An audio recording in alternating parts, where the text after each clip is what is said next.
on the very last festival then in Perth, I went up to watch Caius, or Caius Lives it was.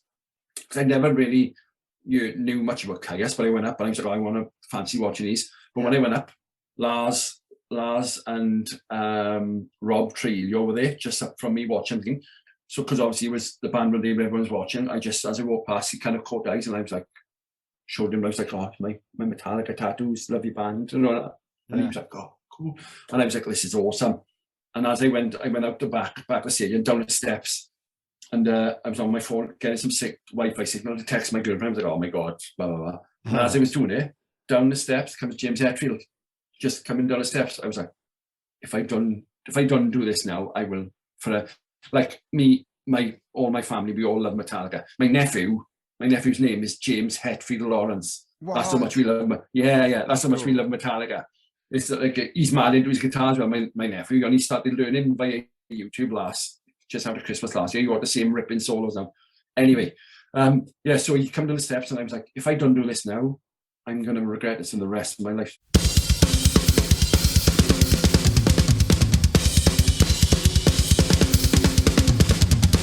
Drum for the Song podcast. Hello, everybody.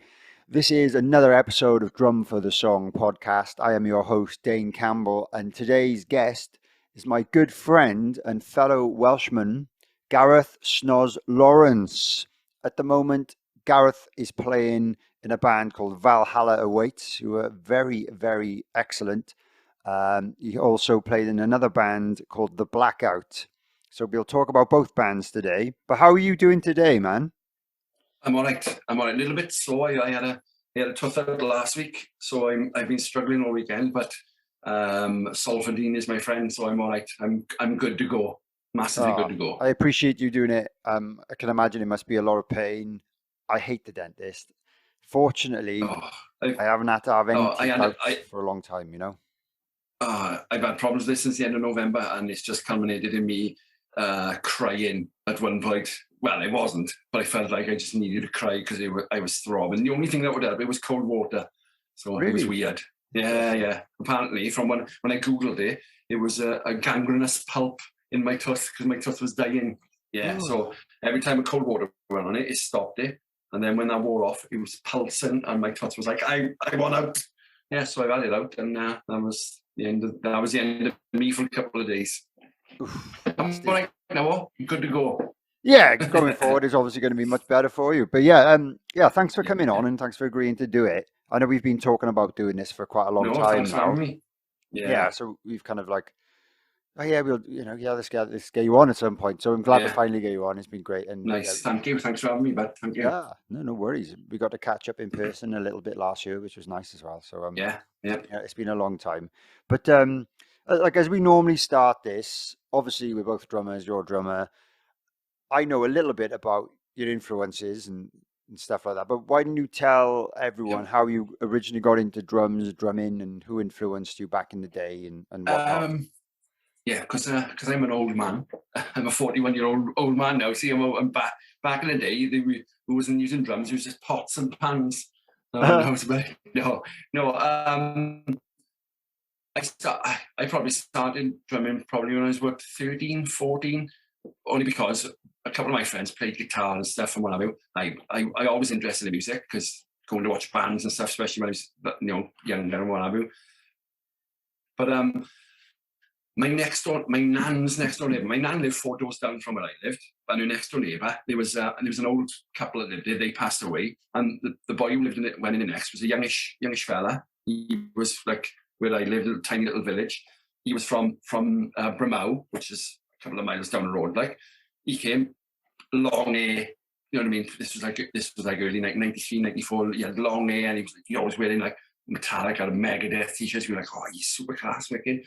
Turns out he was a singer, and he was in covers bands and whatever. But then 6 months later, his brother moved in, and his brother was a drummer, and his brother would set the drums up in the room, and then he would just play them all the time, play middle of the day, late at night. They would end up having the band would come in and rehearse in the living room, like in a terrace house. next door to my nan. My nan was never bothered. She was like, when they were playing, she just turned the telly up a bit louder. Like, so we got, it was mental because my nan, she was a connoisseur of action films. See, she loved, her favourite actor was Steven Seagal. So anything, I know Steven Seagal. So anything loud and boisterous, she didn't mind. So when they were practicing next door, she just turned it up. So we obviously, my brother got friendly with the next door neighbours. But me and my friends would always just go in sometimes, just sit in there and watch them play. And I would play, and every now and again, the boy's name was, he'd let me have a little go on his drums, so we'd have a little go every now and again. But then how I got into playing drums then, I learned all my education was just by listening to music and air drumming. Nice. That's all I would do for the first 3, 4, 5, 6 years. I was just air drumming. And when I would actually get a chance to sit on a drum kit then, I would just play what I've been air drumming. So like some of the boys would be like, one of my friends, he had a drum kit, but he wasn't massively into it. So when he left the band we had then, I joined, and because he left his kit, we used to practice in an old hospital in my village. Oh, wow. And which is super cool. That's where the youth club was and stuff. And it was built in like the late 1800s. It was mega creepy. And the drums we had, like the one boy had, but he's like, oh, I'm not going to play no more. You can just have them, but then just use them when you want. Nice. They were kept in the old morgue, the morgue part. Oh my God. But I know, but it was weird. So in the summer, we'd practice, sometimes on a Sunday afternoon, and we'd go in, we'd have a jam, I'd put them back. In the winter, it was much worse because everything was dark constantly. It was down this really long corridor right at the end. So you'd have to, and no one would, obviously, being a drummer, no one was going to help you carry any gear. So I'd have to carry him down into this room, knock a light on. It was just like white tiles everywhere. It was like a really old sink, like literally from the late 1800s, like old sink. Probably used to wash the bodies and stuff. When you put it in back, it was mega creepy. So that's how I got into it. And I didn't own my own drum kit until probably about 2003, 2004. Oh, wow. Because even when I first started in the Blackout, because I didn't have my own kit. Matthew, the guitarist of the Blackout, was like, I bought a drum kit. He said, you can just use this one. I was like, all right, mega. I have my own cymbals and stuff, but never had my own drum kit. So he bought a drum kit off Matt Wrist from out of Maidasuno. Oh, brilliant. Yeah. He was a big influence on me. So he bought, so he bought this, our Matthew bought this kit off Matt Wrist, and it had a rack and everything, like with all the things on. So he had that. So, but that's how, when we first started gigging with the Blackout, we were called 10-Minute Preview then, obviously. I remember. Awesome. Class name, yeah. So I started using that, but it was only until we started trying to gig properly that I actually bought my own first drum kit, which was a Yamaha Stage Custom. Oh, nice. Not a bad first kit at all. Very nice. Yeah, it was wicked. Me and my girlfriend drove to Bristol to pick it up off some fella who'd been gigging. He was like, I'm not going to bother no more. 200 quid, I think I paid for it. And it had a battery. It went everywhere with us. It was awesome. That was my first ever proper kit. Wow, so you used that in the early days of the Blackout for quite some time then? Oh, cool. Yeah. I think I used that until about 2008, 2009. Something like that, yeah. I had and I changed it for a tour custom then, which was a slight upgrade. Right. Yeah. Well, I don't know a hell of a lot about. They all say custom on the end of them, so they all sound like they're posh. Yeah. I don't know much about the Yamaha range. No, Yamaha, like the coolest drums ever right now. I say them and Tama are like the coolest brands. I would, from an onlooker, they seem to be the ones everyone's playing or wants to play. Yeah. Well, I play Yamaha, and I was kind of endorsed by Yamaha when we first started with the Blackout and stuff. But it all went a bit south really when we were out in Greece with Linkin Park, and the representative of Yamaha, I think was in the UK, he was like, oh yeah, there'll be a kit there for you, Johnny, we'll send on it. And he didn't send one. So we were playing in the middle of this park, like in the middle of nowhere where Linkin Park is like in between two massive mountains. First time Linkin Park had ever played it. And we turned up, we were like, oh yeah, but all the rented gear turned up, but no drum kit had turned up. Nasty. The fella didn't sort it out, and I was like, oh my God. And the guy who got the gear, he was like, oh, we got a kit on the back on the van, you can just use that phone. I was like, well, I'm going to have to. Yeah. So obviously the other one didn't turn up. I was phoning this fella and I was like, look, blah, blah, blah. Didn't turn up. So I used that kit. Everything was fine. We played the gig and blah, blah, blah. So just after that, then I ended up going with Tama then, because Luke, do you know Luke Bell? True manager, Luke Bell? I don't actually know him, but I know the name more than the person. Yeah, I don't think I've ever met him. He's a good boy, Luke Bell. He ended up pulling some strings and stuff. And Sam as well, Sam Phillips, Sam Phillips in Dopamine, he was teching. Plus, they all ended up pulling some things. I got in with Tama then, and then, started using Tama from then on. So, and I still am. You still are, yeah, exactly. Great. Yeah. Oh, amazing. I didn't know that. So, So for people who listen to this podcast that don't know anything about the Blackout, obviously you did a hell of a lot when you were going. Like you just said, you supported Linkin Park. You've toured with Limp Bizkit. What are the other biggest things you've done that people might be familiar with? Well, we played Mike. We did a few shows of My Chemical Romance as well. Oh yeah, it was like we were around that era when we did like a lot of those bands. We did a lot of touring with Lost Prophets as well. A lot of people don't like to talk about that kind of thing anymore, but it was literally one of the best times of my life. Like, especially exactly. as a musician. Yeah. As a musician, it was they opened so many doors, not just for us, but for most Welsh bands at the time. Yeah, you know what I mean, they were, for me personally, I think they were groundbreaking in what they did. Obviously, the way it ended is not the way everyone would have want to remember it. Like, but what they did, like Mike Lewis put something on Facebook. Yeah, Mike Lewis is a guitarist in Lost Prophets, and he put a picture of him playing guitar in the studio. And they said, "Oh, this is." I think it was when he was recording with Bob Rock, and it was like, "Oh, what a time we had!" Blah blah blah. And I was like, and I put on it. It's like, I've told him this before. I said, "Forever my hero," like, because you and your band helped me have so many memories that I will never ever forget. I tell my little boy mostly, I'm like, "Oh, Dad did this, and we did a hammer," and like my little boy now is probably like, "Oh, I don't care. I don't care. I just want to play Fortnite." And I'm like, "This is what we did. It's awesome, blah blah blah." And like, like I said, it would, for what they done for us is, I can't thank them enough. Like, really. No, as back to the question. I'm always going off on a tangent. No, it's fine. Absolutely. That's what these podcasts are for, man. Talk as much as you want. So we, like I said, we played with Blink 182 and stuff as well. We did all the festivals. We did the 1 year. We played. Yeah, I know. We did 3 shows, and I was mad. Did you speak to Travis Barker?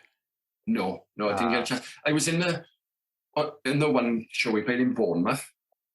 Didn't get to meet. I met Mark Opus. He came into our dressing room once and was like, "Oh, is everyone all right? Are they treating you well?" Blah blah blah. And he was mega sound like. But didn't get to meet Travis Barker, which I would have loved to have done. But because they all had their families and stuff out, there was like, they had these massive flight cases with like loads of toys, skateboards, bikes. I'm not sure if they built there was a put together skateboard ramp and everything. So you always seen them, like when we, especially because we were always on first there, right? It was us, All American Rejects, and then Blink 182 every night. Look, wow. So it was cool. But so I think so every day they just, because the kids were obviously they were really little, they were all getting bored. They just made sure they had a big area for them to just play to their heart's content. Like, so that's about as close as I got to Travis Barker, really, like, which was sad, really. It would have been nice to shot the shit with him, but there we go. Yeah, it would have been amazing. Like I always say, like, I don't think it would ever happen, but he would be like one of my dream guests on the show. I think he's kind of unattainable. That'd be cool. He'd be completely unattainable, I think. Yeah. It seems you need to start a rap project. He's massively into all that, isn't he? Oh yeah, he's playing on. You know what I mean? He's pretty much playing on every hip hop song I've ever heard. Yeah. In the last couple of years, anyway. Yeah. Especially because obviously he's done a lot of stuff with. Have you seen the Fever 333? I haven't, to be honest. No. Oh right. So do you remember a band called Let Live? Yeah. Who were massive, getting quite big at one point, because the singer Jason, he's in a band now called the Fever 333. It's only 3 of them. It's the drummer, the boy. What's the boy's name? I think it's something like Ari something. And the drummer is amazing. You follow him on Instagram and stuff, and he is he is unreal. The stuff he's done before.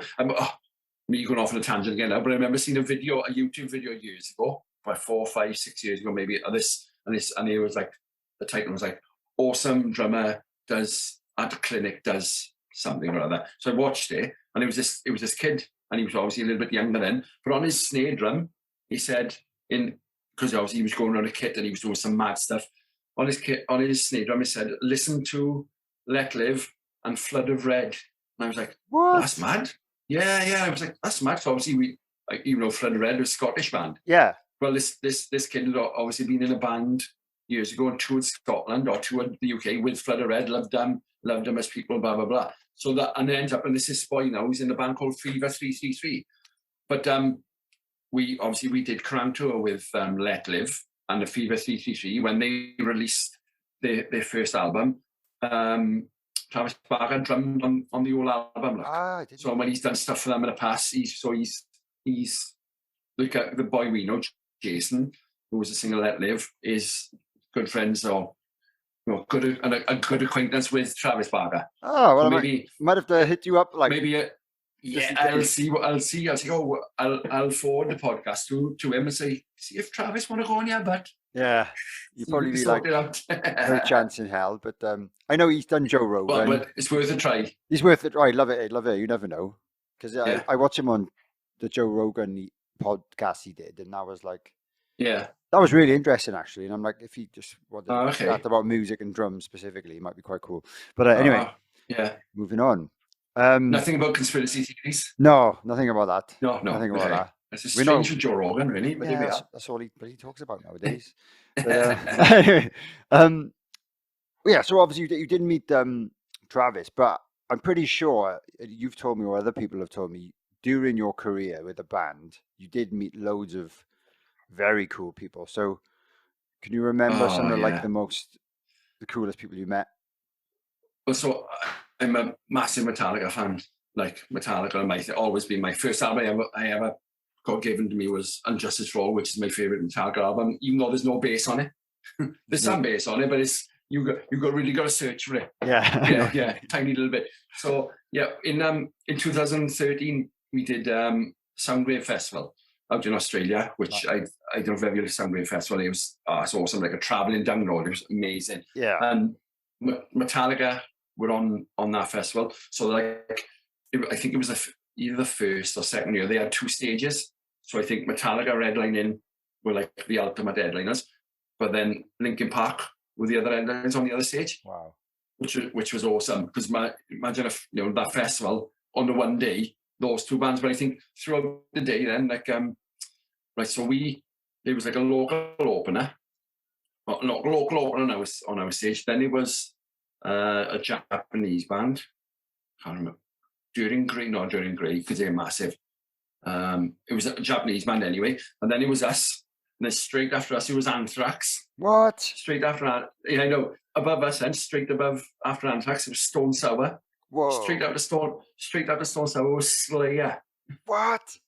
Yeah, I know. And then it was like, I think it was other bands then, and then it eventually got up to Linkin Park on our stage with the headliners, and then Metallica were the ultimate headliners of the day. So I tell everybody, I was like, I toured Australia, and I was opening for Metallica every day. It was awesome. I can still get to tell people that, even though we were nowhere near them, because we probably were 10 bands apart. Ah, we still. I still a tour. It was a tour. Yeah. So, anyways, doing it on that tour, the fellow who organised it, a fellow called AJ, he saw us play Download in 2010. I don't know if you ever seen footage of us play Download 2010, but we had 2 inflatable middle fingers. Oh, nice. Because we were replacing Sum 41, because they I think Derek had one of his wobblies. Derek Wibley had a wobbly.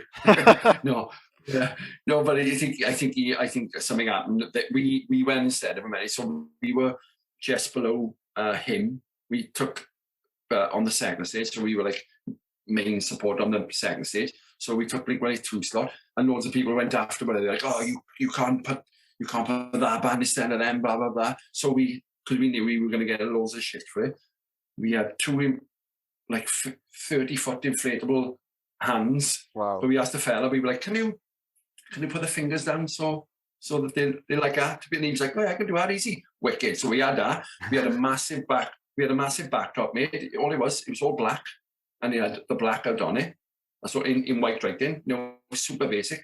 But we put in the corner, like if someone sprayed fuck, so fuck the blackout. So we put that up as well. We stuck that up. And then to make things even madder, we were like, boys, should we have 2 drummers on this? And we were like, oh yeah, go on then, may as well. So we asked Phil Jenkins from Kids in Glass Houses. We were like, we were in Cardiff practicing, and he came in and we were like, Phil, what are you doing next weekend when we play? 2 weeks time when we play Download? And he was like, oh, nothing lined up. He's like, we're like, do you want to play for us? And he looked at me, he was like, you're not playing him? I went, no, I'm playing, but it'll be me and you. And he was like, oh, come on then, let's do it. What? So we had 2 kits. We didn't tell anybody. So we had on the second stage of Download, we had these 2 massive inflatable middle fingers, a fucking blackout backdrop, and 2 drum kits. Come on, we came on, started playing. Me and Phil played all the set together, constantly playing. We didn't mention it once. I don't think that Phil was there. That we had 2 drummers, so there's probably people there seeing us for the first time. We're like, why have they got 2 drummers? They play the same thing. What's going on with that? And yeah, to this day we know it just didn't. I never heard about that story. I do remember. No. Did you do like a Sum 41 cover or something? That was on the Crown tour. That was. So we replaced Sum 41 3 times. Wow. So it was that time at Download. That's when the promoter of Soundwave saw us, and he's like, boys, I'll get you over. When you come over, it'll be awesome. But when we went, well, I think that might have been the second time. No. That was the first time. In 2011, then we went to Soundwave because we replaced Sum 41. Sum 41 were on Soundwave as well. All right. So the promoter was like, because you do these side shows you do on Soundwave, so you do the festival, and then you do side shows. They pick you with a couple of totally different bands who don't sound like you. They try and get as many, you know what I mean, as many obscure shows together as possible. So it was us, another band called, I think it was Something Tomorrow, Never Tomorrow or something like that, and it was Sum 41. But Sum 41 had to pull out because they got over there. And Derek, and something happened with Derek again. So they were all in Australia, but they didn't play any shows, Sum 41. So we played these side shows as a replacement for Sum 41. So we were going to be main support every night. So we ended up being put up. So that was the second time we replaced them. The third time we replaced them was the 2012 Kerrang tour. Wow. 2012 Kerrang tour, because they were supposed to be doing it. They had to pull out again. So they were like, do you want to come and do it instead? And we're like, yeah, go on in. So obviously on that tour, we had loads of shit for it. Loads of people were like, oh, I can't believe they are playing, blah, blah, blah. So we would come on and we would play. We got a song called I'm a Riot, You're a Fucking Riot, which is one of our heavier, faster songs. So we would play that. And at the end, bam, at the end of the song, doing all the rock and roll ending, we would just stop. And Sean went, no. Because in the beginning he'd be like, oh, I'm sorry we're not Sum 41. And at the end of that song he'd be like, I'm only joking, we are Sum 41. And then we would play Fat Lip. Oh, nice. So so we'd play that for and the kids, because obviously a lot of them had come to see them, but they kept their tickets. Oh, they would go mad for it. And then we would play the rest of our set then as the Blackout and not as Sum 41. Oh, it's a good story, actually. Yeah, great with the wins the crowd over. Aye, but it was just one little thing like that probably made all the difference, you know.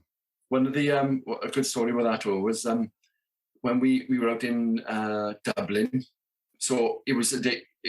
I'm not massively into rugby, but it was the Six Nations Day, and Wales had just beaten Ireland in Dublin. Ooh, right. So I know, right? It was awesome. But we were there, and we mentioned nothing about the rugby at all. Also, so when we first came on, people were booing and all that. Because Sum 41 boo. So we played our first song, like I said, and then we did the Sum 41 song. And we spent the rest of the set winning people over. It was awesome. They were mega into it. It was awesome. And right at the end, we used to do a lot of stupid stuff, absolutely ridiculous stuff. So right at the end, we were like, boys, we won't mention the rugby at all the way through until right at the end. So what we did, when we finished our last song, we just cut it dead. We had our guitar tech to go into the crowd, into the middle, and he chucked Sean a rugby ball. So all the lights were dark. He chucked Sean a rugby ball. He caught in, he held a rugby ball in the air. All the lights came on. and then the Welsh national anthem started playing through the my PA, God. Oh, and we my all God. stood up. I was stood on my drum riser like this, just like that, and we were stood up. They were just booing, chucking cups, so now we were just stood there for the old national anthem, and then we just turned around and walked off. It was awesome. That's mental. Absolutely. They say the most thing about us, we couldn't take anything serious like that, so we just No, but we were just there. that was cool. But that was what was cool about you. Like, it was just like Aye. everything was kind of lighthearted. Everything was fun and like unpredictable. So like, I guess Yeah. for people to come and see you like regularly, it sounds like you're always doing something completely different. Something stupid. Like the first time we ever played Reading Festival in 2008, they were like, right, you got the opening slot on the main stage. We were like, oh my, like we found it like 3 weeks before. We were like, I can't believe that, that's amazing. And we were like, we got to do something special for this. What are we going to do? So for no reason at all whatsoever, we rented 4 stormtroopers. so they were 500 quid each. So we were getting paid $2,000 to play the main stage at Reading. So we rented 4 stormtroopers. You spent so all the money. 4 boys turned all the money, blew it. These boys turned up, put these stormtrooper outfits, and we just had them stood on the stage. And right at the beginning, our walk-on music was the Death Match. And Bob, the guitarist, walked onto the stage in a cape and a Darth Vader helmet. Walked on, and people were like, "Why?" And at the time, we only had our 2-man shows, our guitar tech and everything. So, because we know what I mean, we were just doing everything ourselves. He walked on with the guitar, put it over his head, took his cape off him, took the mask off. He started playing a riff to one of our songs. We all went on, played a gig. Didn't mention those stormtroopers once. They were just stormtroopers there, just stood there, for no reason, because we could, like, amazing. But yeah, through the rest of the show through the rest of the day, we were walking on the festival, going to do press and stuff, and we had the stormtroopers with us, like flanking us, as if it was a bit like, yeah. Turns out, by the end of it, we had to flank the stormtroopers because everybody just wanted pictures of the stormtroopers. They were trying to jump on them. All that. We were like, boys, we got to help these boys. We got to get them out there. Yeah, so exactly. we were the ones protecting the stormtroopers in the end. Amazing. So anyway, yes. I know. So who did you meet back then? To the original, yeah. So the fella from Soundwave was like, I'll get you on Soundwave, blah, blah, blah. He knew I love Metallica and what have you. So out there, the day before the first Soundwave, Metallica held a barbecue when we were in, I think we were in Adelaide, I think. Yeah, Metallica held a barbecue. And we were like, Metallica invited all the bands. We were like, Metallica not going to be there. No. Metallica were there. Wow. We were there. We were just food. And Metallica just turned up, like, individually. They were just walking around. And fair play to James Hetfield. He was walking around meeting everybody. He's like, all right, how's it going? How's you, man? Every time me and Reese, the bass player of the Blackout, we spend most of our time just following him about, saying, but he'll come over to our, because like Def and Van were there, and Gallows, and British bands like that, so we were all hanging out together. Yeah. So we were just following him and say, he's going to come over to us at some point now. He went to see Def and Van once, and then he did things, so I didn't get a chance to meet him, and I was like, oh my God, and like Lars was walking around there.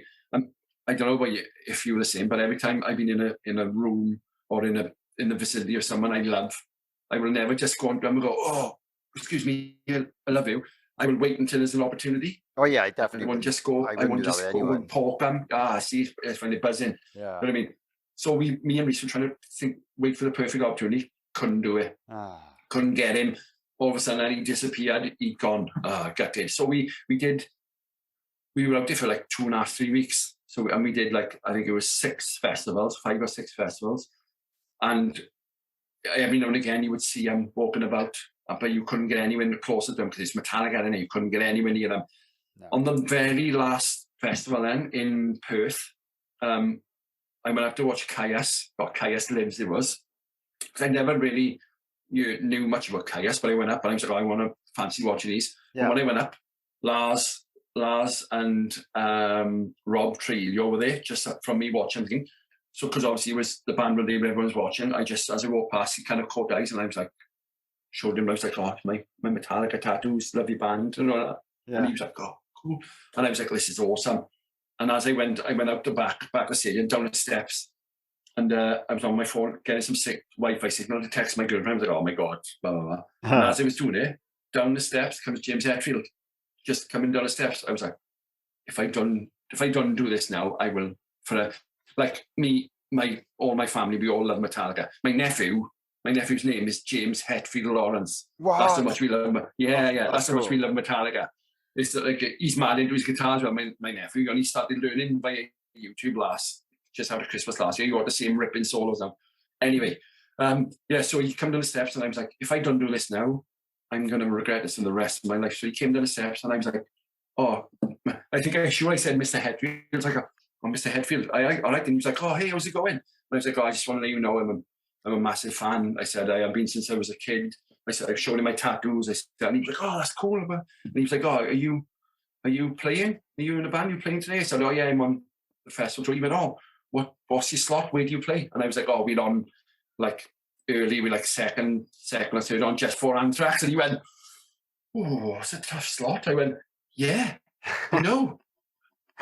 I know it is. Yeah. And he was like, but he was awesome. He like when I was talking to him, he just seemed genuinely interested in what you had to say. Rather than just be like, yeah, because he probably gets it all the time. You know what I mean? He must walk his dogs, and you know what I mean. The dogs are hassling him because he's James Hetfield. You know what I mean? It's that kind of thing. You know what I mean? Yeah.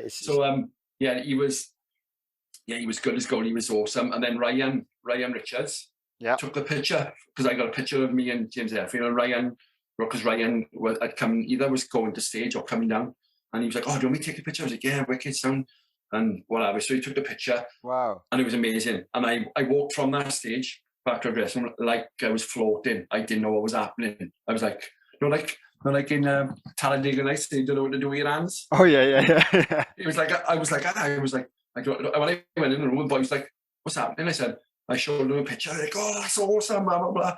And so that was wicked. But that night, you couldn't get anywhere near stage, most nights in Metallica, because obviously you had to have a Metallica pass and whatever. Yeah. But that day, I super lucked out. I'm one of the, if I can get away with doing a blag, I will get away with doing a blag. Because as luck would have it, that when we were on that stage that day, as we were setting up, this boy was like, all right, boys, where you from in? And we were like, I was like, wait a minute now.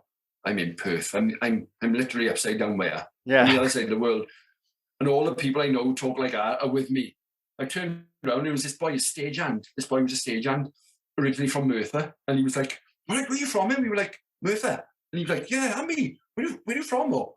And he said, I'm from Eagerrig. And Matthew, with guitars, was like, I'm from Eagerrig, from Shirley Drive. And the boy was like, I grew up in Shirley Drive. What? I was like, oh, and they were it was mental. But anyway, so as just before Metallica went to play that night, I was like, because I don't know if you were the same. Like every time I play gigs and venues, I used to spend most of my time just walking around the venues. I get to know the people who work in there just for the day. Like I was like, oh, yeah, all right. And I'd just be shooting the shit with loads of different people all the time. Like, nice. But that day, one of the boys who was working on the security bit, throughout the day, going back and forth, because he was studying in his IV-Viz and it was boiling hot. It was obviously in Australia. And I was like, do you want a water, fella? Do you want to bring him a water? Oh, wow. And then, so the in the night then, I don't know if he was like,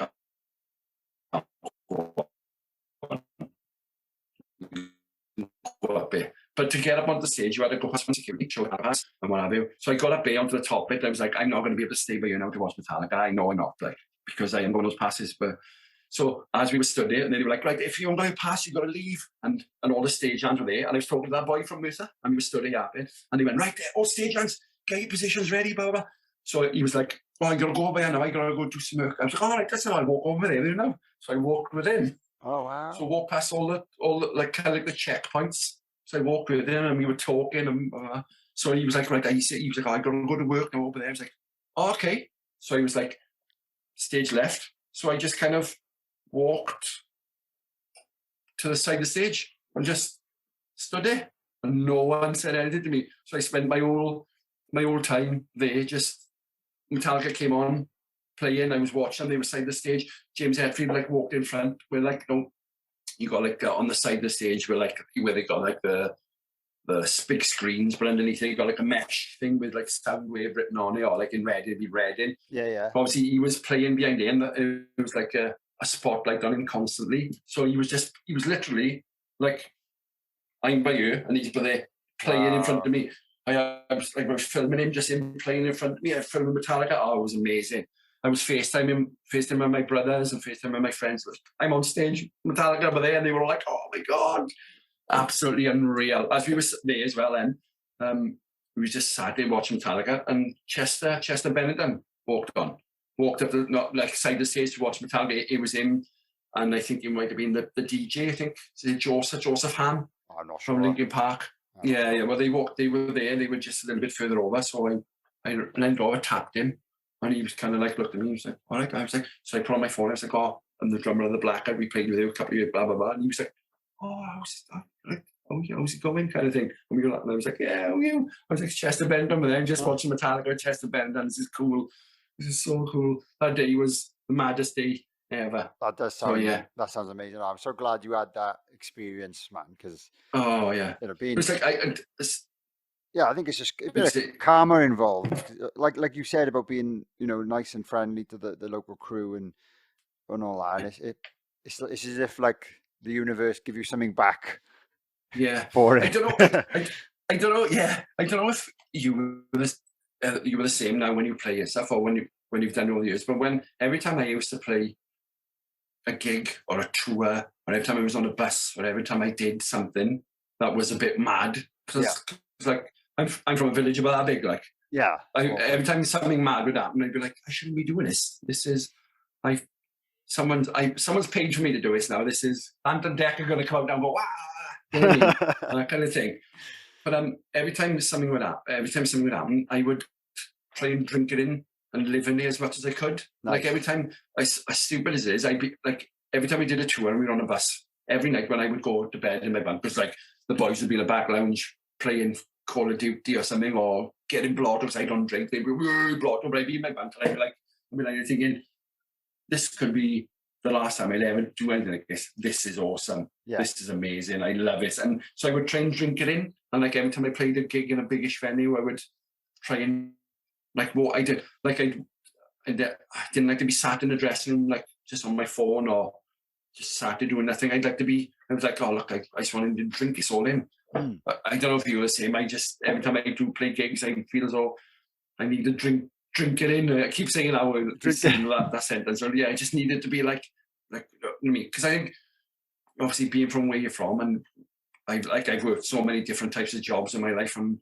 I was like, I like this one. This is a job I like. Yeah. This is not a sustainable job, I don't think, but I'm going to keep on doing it for as long as I can. I'm going to super enjoy it. Definitely. I think anyone that's ever in a position where you're earning a living off music, like, unless you're in Metallica or someone massive like that, I think a part of you must always think, I don't know how long this is going to last for. Like, I feel like that right now. Like the last part pre-COVID, I was kind of living off it just about for a couple of years.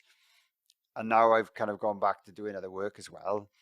But like, I'd love to go back to that, and hopefully that'll happen again soon. But I really, you've got to appreciate those times because they might not last forever.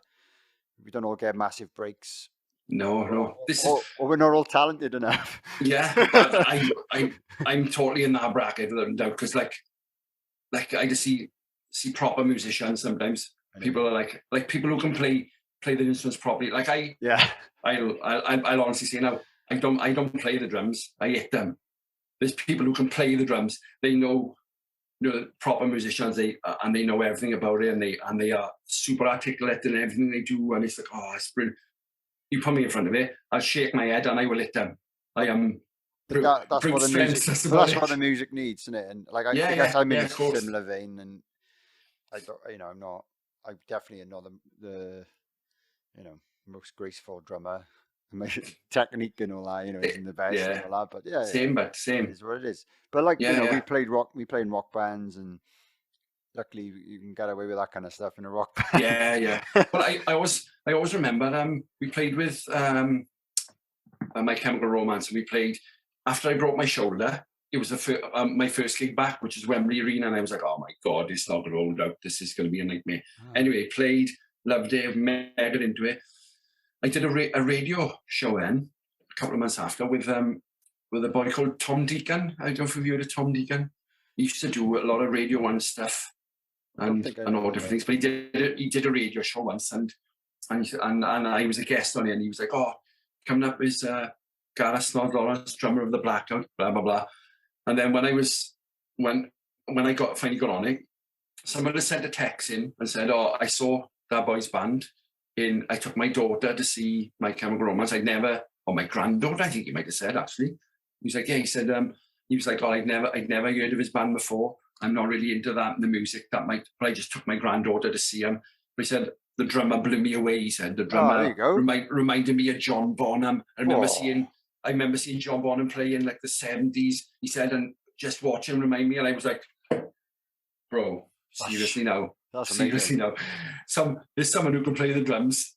And I just, that's the thing, I just say that sometimes, because up in where I work in the youth club now, there's some kids, we've just recently we've had some funding, so I bought a kit, like an LSS kit. Yeah. It was only 200 quid, I think, mesh heads and stuff. Kids love it, they love it, and they love it. I started teaching a couple of them how to play, just basic chord notes at the minute, like. Yeah. And some of them were playing, and they playing, and I was like, "You know what, you've played Abba there now, and that'll be with you for the rest of your life." Yeah. They can play a basic beat now, like 1, 2, 3, 4. They can play that, and I'm like, that will stay with you for the rest of your life. I said, I made a living out of doing that basic beat and shaking my head. Yeah. People thought, because I shook my head a lot, Yeah. I could do it properly, and they were like, "Did you do it like that?" And I was like, "Yeah." I said, "Do that a bit, shake your head, job done." And like, it's mad. This is one kid who comes in, and she's fantastic at everything she does. People always say, "Oh, why are you so good at," like, she's like Welsh champion table tennis player. She's excellent at pool, blah blah. So I was like, she came in and she was like, "Can I have a go at drums?" Yeah, come on. Within an hour, she was on it, playing it, right on. I said, like everyone said, "You were great at everything you do." I said, "But like now, you've done that, and you will always be able to play the drums." If someone in 30 years' time says, "Oh, what's the maddest thing you can do?" You could be like, I can play a beat on the drums, easy peasy."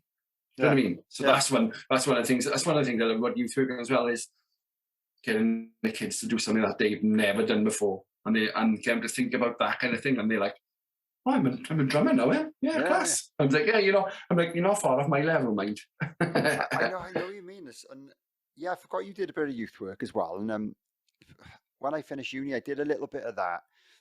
I was teaching drums in a school in Merthyr, actually. Bishop Headley School. Oh, nice. Okay. One of the posher ones, I think. Is it posh? I don't know. Yeah, it's like posher. But yeah, they had a bit of funding, and it was like during the summer holidays, and I was doing some drum lesson stuff with them. But yeah, it's really like, it's the only time I've really taught, and it did feel really nice when you see them get into it and realize, "Oh, I can do this," and I just never really took it very much further than that. But yeah, it is a great feeling to see you making a difference to them, and giving them the opportunity. I think what it is, especially around this area, it's not the most wealthiest of areas. Like I'm like a couple of miles outside Merthyr. Obviously, you've seen where I live. Yeah, I did. Yeah. Merthyr is quite, when it comes to like funding and things to do for kids, Merthyr is quite high up compared to where I live. Like there's youth club twice a week where I live, and the reason why I wanted a kit is obviously because it's something I'm interested in, I can help the kids with. Yeah. But I think some of those would never ever even look at a drum kit ever, because when I was in the local school, there was the music department was nothing. You'd go in, it was run by two elderly, like man and woman, like the teachers were elderly. They weren't into music. They were like into choirs and stuff like that. Yeah. So we had no cool hip happening young teachers that could teach you drums or guitar and anything like that. It's just music. Whereas you go in, you sing some hymns, and then you go out. Yeah. It might have been it was the early 90s, mate. So it might be because I was like, out of the Stone Age now. I think and then when I was in school, we had the one teacher that was like the classical guy who played the piano and he played the cornet and all that. But then we did have another music teacher who kind of played the piano, and he was a little bit more rock, like influenced and stuff. Yeah. But I think it was later. Like, I think by the time I got to sixth form, they did buy a drum kit. Oh, okay. It wasn't around it was more keyboards and xylophones and stuff like that Right. until that point. But yeah, so I think maybe I was in school on the turning point. That's just my particular school, you know. Yeah. But Yeah. I think nowadays Because they have they have bloody iPads and stuff now. And well, I think because obviously my brother-in-law, Jamie, is the bass player in Bullet for My Valentine. Ah, right, okay. Yeah, because his sister's gone out. Yeah, his sister's gone out with my brother-in-law. But I think he's gone down to the school quite often to do like some stuff because the teacher that was there when he was there was quite young, and he was, you know, I don't know if he was into rock music stuff, but obviously he got the kids into different stuff because Jamie played guitar from an early age and stuff. So he's gone back and forth over the last few years, obviously with being in Bullet and stuff. So I think it's more clued up now than it ever was when I was there. But obviously, like, I remember once someone brought a drum kit in. I think I was in the sixth form then. I went back to sixth form just so I could play football for a year. That's all I did. I didn't do anything else.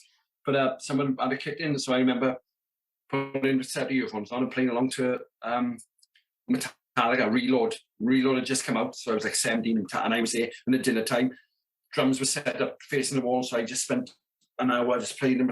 I turned around at one point because most of these kids had never seen a drum kit before. The room was packed. There's never been that many people in the music room ever. And I was like, all right. They were like, oh, play some more in. Play some up. Oh, can you play True Unlimited on here? And I was like, oh, no, it's not that kind of setup. No, totally different. Yeah. That's class, man. Oh, well, that's fair play to you. And you mentioned about the broken shoulder. Just briefly, was that when you tried to race a cheetah? Or was that different? Yeah. It was a time. It wasn't so much a race. It was a time trial against a cheetah. It was. Oh yeah, Bristol Zoo, right? Not my brightest idea, to be honest. We did the pledge thing, didn't we all? Like, it's kind of like a GoFundMe thing now. So one of the first one was probably one of the first bands to do it. And we had a lot of stick for it as well, than me, because people were like, "Oh, you're begging for money off your fans," and because they came to us with the idea, and they were like, "Oh, look, because you haven't got a label." Yeah. I think the only other band to do it before us were like, I think it might be The Darkness, maybe. Or maybe I think it was The Darkness, maybe. Anyway, and they were like, "This is what they do," and we were like, "Oh, I don't know, but that seems like you're begging." It's like, you're not begging.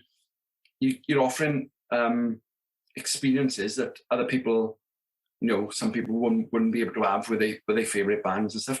And like, it's like a pre-order. The only thing is with this pre-order, you get the money to make the album, and then when the album's made, they'll get the CD like you would normally. But it gives you the funding up front to pay to bloody record, because that's which we need because we either that or we weren't going to be a band ever again because we didn't have no money to do it. So so we did, and they were like, "Oh, we got a load of different. These are the things that this band have done," and it was like come backstage and yada yada yada, or like normal run of the mill stuff. And they were like, "You can do whatever you want," and we were like, "You know how stupid we are, mind." And they were like, "Yeah, you can do whatever you want, anything you want." And so we were like doing some mad thing. One of them was like, "Go for Christmas dinner with a Blackout." One was be a roadie for the day. One was go to the theme park with a Blackout, was one of them. Nice. And then the other one was go to Matthew from Blackout was like, "Let's go to the zoo. I haven't been to the zoo for years. Can we go to the zoo?" And the fella was like, "Yeah, if you want, you can do that." And so we were like, "Let's do that then. We'll go to the zoo." So we did. So like, and all of these things that we put up, these tiers, they sold out like instantly. We had 5 acoustic. Get the Blackout to play in your house acoustically. They were like 500 quid each. They sold like that. Wow. And we also had 5 the Blackout play live in your house as well. Wow. Like full band. And we put on a disclaimer, it'll be full band. Blah, blah, blah. I think they were like £1,000 each or 1,500. We were like, no one's gonna buy them. It's gonna be like they were the first ones, them and the acoustic were the first to go. Really? Goners. It was awesome. It was so cool. Like the one of them, only one that was a bit dodgy was this boy from like Kent. He bought the house party one. Yeah. The gig. And when we turned up, he was in a local town hall, and he got all his friends. They'd all chipped in, not to They chipped do it. in. And we were like, "Oh, bro, this is a gig now. This is not We were not in the house, but it was all right. We no, I mean, we weren't that arsey to be thing. So we turned up on a Saturday evening somewhere in Kent, played in this little town hall till I gave him 100 of his friends because they all chipped in. He probably made a profit. He probably made a profit on it. I won't be surprised. There was a bar open for sure. Yeah, But yeah. He's probably was like, how can I? He probably thought, hang on, I can. This is cheaper than what I could get the Blackout for normally. Yeah, definitely. Well, without a doubt. I can't blame him. I would have been fully behind the idea if only he told me before we got there. Yeah. No, but the other ones we played, like the house parties, they were awesome. Like we turn up in some of these houses, and like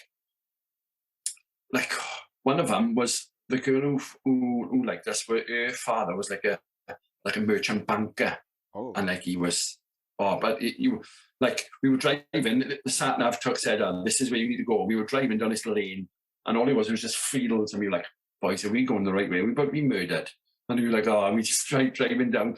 And they said, once you'll see a gate on your left, big like silver gate, click on it, and you'll be let in. So we found this gate, like this massive high wall, and there was just these massive wrought iron gates. Pressed the button, and they were like, hello? I was like, yeah, with the band. They're like, oh yeah, come in. Gates open. We were like, oh, what's going on by here now? So we were driving down this path, and as we were coming up this hill, we could just see, as in the distance, this massive house. And we were like, oh, there we go. We're in here then. Like a manor house type thing, was it? But yeah, in like Bedfordshire, it was like in the middle of nowhere. So we went and knocked the door, and it was just, obviously our demographic was just young girls, and it was just like, kids running, not kids, but young girls running with everything. Oh my God, a band! And we were like, oh. And then the woman was like, yeah, you're not playing in the house, you're playing in the summer house, which is the pool house around the corner. And she's having a laugh at it. No, I went around the corner, it was a pool house. Wow. So it was like they had this massive swimming pool, they had like a slide on the one end. What? And there was like this like little room at the side of it. So we set up in this little room and we played a gig. It was probably about 30 of them. The girl who was doing it and all her friends just in there.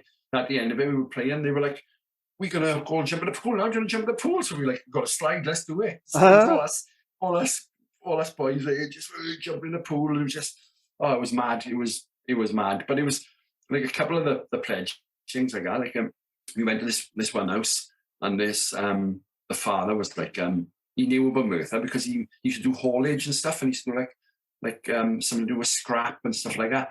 So he was mega dubious when we first went there, like really, really. He was like, what are you doing this for then? And we were like, because I think he thought we were just trying to take advantage and take money off people. And we were like, the reason why we do this is because otherwise we won't be able to do the album. Yeah. And yada. And he was like, oh, cool, okay. So we were like, oh, what we'll do now for the money you give us, it helps us to record the album, get a producer in, print the CDs, get everything sent out. Because it's technically... Yeah. Like you now would help technically being our record label to help us. And he was like, okay, well, that's cool. So we won him over then, we talked to him, and because I think he knew, because like obviously said we would talk to anyone, we were sat in the back room with all the adults for most of the night, you know what I mean, talking and what have you. Yeah. And at the end of the night, they blocked up. He was like, oh, look, boys, you were awesome. My daughter loves your band. Grabbing us, touching us, giving us all a kiss, you know. And then he was like, at the end of the night, he came on to me, he went, he was like, yes. I was like, oh, super dodgy, he says. And he went, he said, that's for you, for the band, he said, for the boys, petrol money. And I looked at it, and it was a wad. Whoa. Wad of like, they were all like red and purple notes. And I was like, I was like, but I can't, no, it's okay. I said, you've already paid for this? No. And he said, my business is doing really well. I can afford this. You boys need this. Get yourself back on the road, back on your feet. And he was like, no, we're fine. He tried to give it to Sean then. And he tried to give it to Matthew. And then when I packed the gear up, he put this wad in my bass drum, the all in my bass drum head. Put it in. And I was like, you can't be doing that, man. So we didn't take it, obviously, but it must have been some kind of, but I think he thought, because you've done this for us tonight now, blah, blah, blah. I'll help you out. But I mean, like this, you had to fleece you, fella. We just had to play a gig and crack on. But fair play to him, he wanted to help, he did. Yeah. You wanted to give you a tip. Yeah, luckily, after a couple of beers, if he'd woke up in the morning and we'd have actually taken it, he'd probably be like, oh no, I got to tell the missus about this now. I know exactly. Yeah, I know what you mean. Yeah. because Yeah. people do silly things when they drink. Yeah. Drunk. Apologies for interrupting this episode of Drum for the Song. I really hope you're enjoying it so far. I just wanted to take a few moments to tell you about my Patreon page. This is a place where you can support the podcast in exchange for some bonus content. You can head over to patreon.com/drum for the song. There are 3 tiers available at the moment. One is £3 a month, one is £5 a month, and the other one is £10 a month. Each tier grants you access to exclusive benefits, which include bonus episodes, early access to the main episodes, private Facebook group membership, merch discounts, discount on Motorhead beer as well as a monthly competition to win Motorhead beer, access to Skype chats with me, asking my guests questions, occasional free gifts like drumsticks, free tickets to Phil Campbell and the Bastard Sons shows, and your name in the episode description. If you regularly enjoy the podcast and think you would enjoy those benefits too, please consider signing up. If you didn't already know, I do everything for this podcast all by myself. So I do all the contacting, all the research, all the interviews, all the audio editing, all the video editing, all the artwork, all the uploading. I write all the descriptions, I build the website, everything is just me. So essentially the money from the subscriptions helps me keep a bit of time free during my weeks so I can continue making the podcast for you guys. So again, that's patreon.com/drum for the song. Check it out and enjoy the rest of the episode. Drum for the Song podcast. They asked us, we said about going to Bristol Zoo. Yeah. So we took, I think it was like 10 of them, 10, 15 kids maybe. We went to Bristol Zoo, we were there most of the day. It was awesome. We were walking around and the kids that were with us having super fun. Well, at the end, there's the thing, are you faster than the cheetah? And you run and it times how quick you are. So everyone was doing it and I was like, oh, come on, I'll have a go. And I just had a new pair of jeans and they were a little bit tight. Right. So we all wore tight right, jeans back then, didn't we? Oh, yeah, without a shadow of doubt. I'm still doing it now. I'm trying to live through it. I am. That's what it is. So I did it. So I started and I went, when I was running, and obviously my legs, my top half of my body was going a bit quicker than my bottom. I just stumbled forward and I did a forward roll. And like, I'd always say the reason why I did a forward roll, because I did a forward roll back up onto my feet. I was like, why? And I was like, thing is, when I was a kid, I used to love Miami Vice. So I used to practice jumping and doing forward rolls and getting up. And that was just me putting it into real life. No, but as I fell at like 30, 34 miles per hour or something stupid, landed on my shoulder. And I don't know if you can see it now. And I got a sprung clamp. Can you see it's a stick like that? Yeah. Oh, wow. Yeah, see it? So I sprung, it's like there's some tendons holding your collarbone down. And as I landed, look, on my back, we pushed everything forward and it snapped down. And so everyone was laughing, like loads of kids in there. I was like, oh. And our manager was there at the time and I was like, oh, that's hurting. And I put my hand on it. I was like, oh, no. So I walked over to him. Our manager, I'm not clear. I think I broke my shoulder. And she was, no, I was so stupid. I was like, no, I have feel that. And she felt me, she's like, oh my God. And I was like, yeah, gone. I think it's gone. So I had to go to the hospital in Bristol City, but it was a week before we were supposed to be recording a new album. Because the album Hope, this was a week before.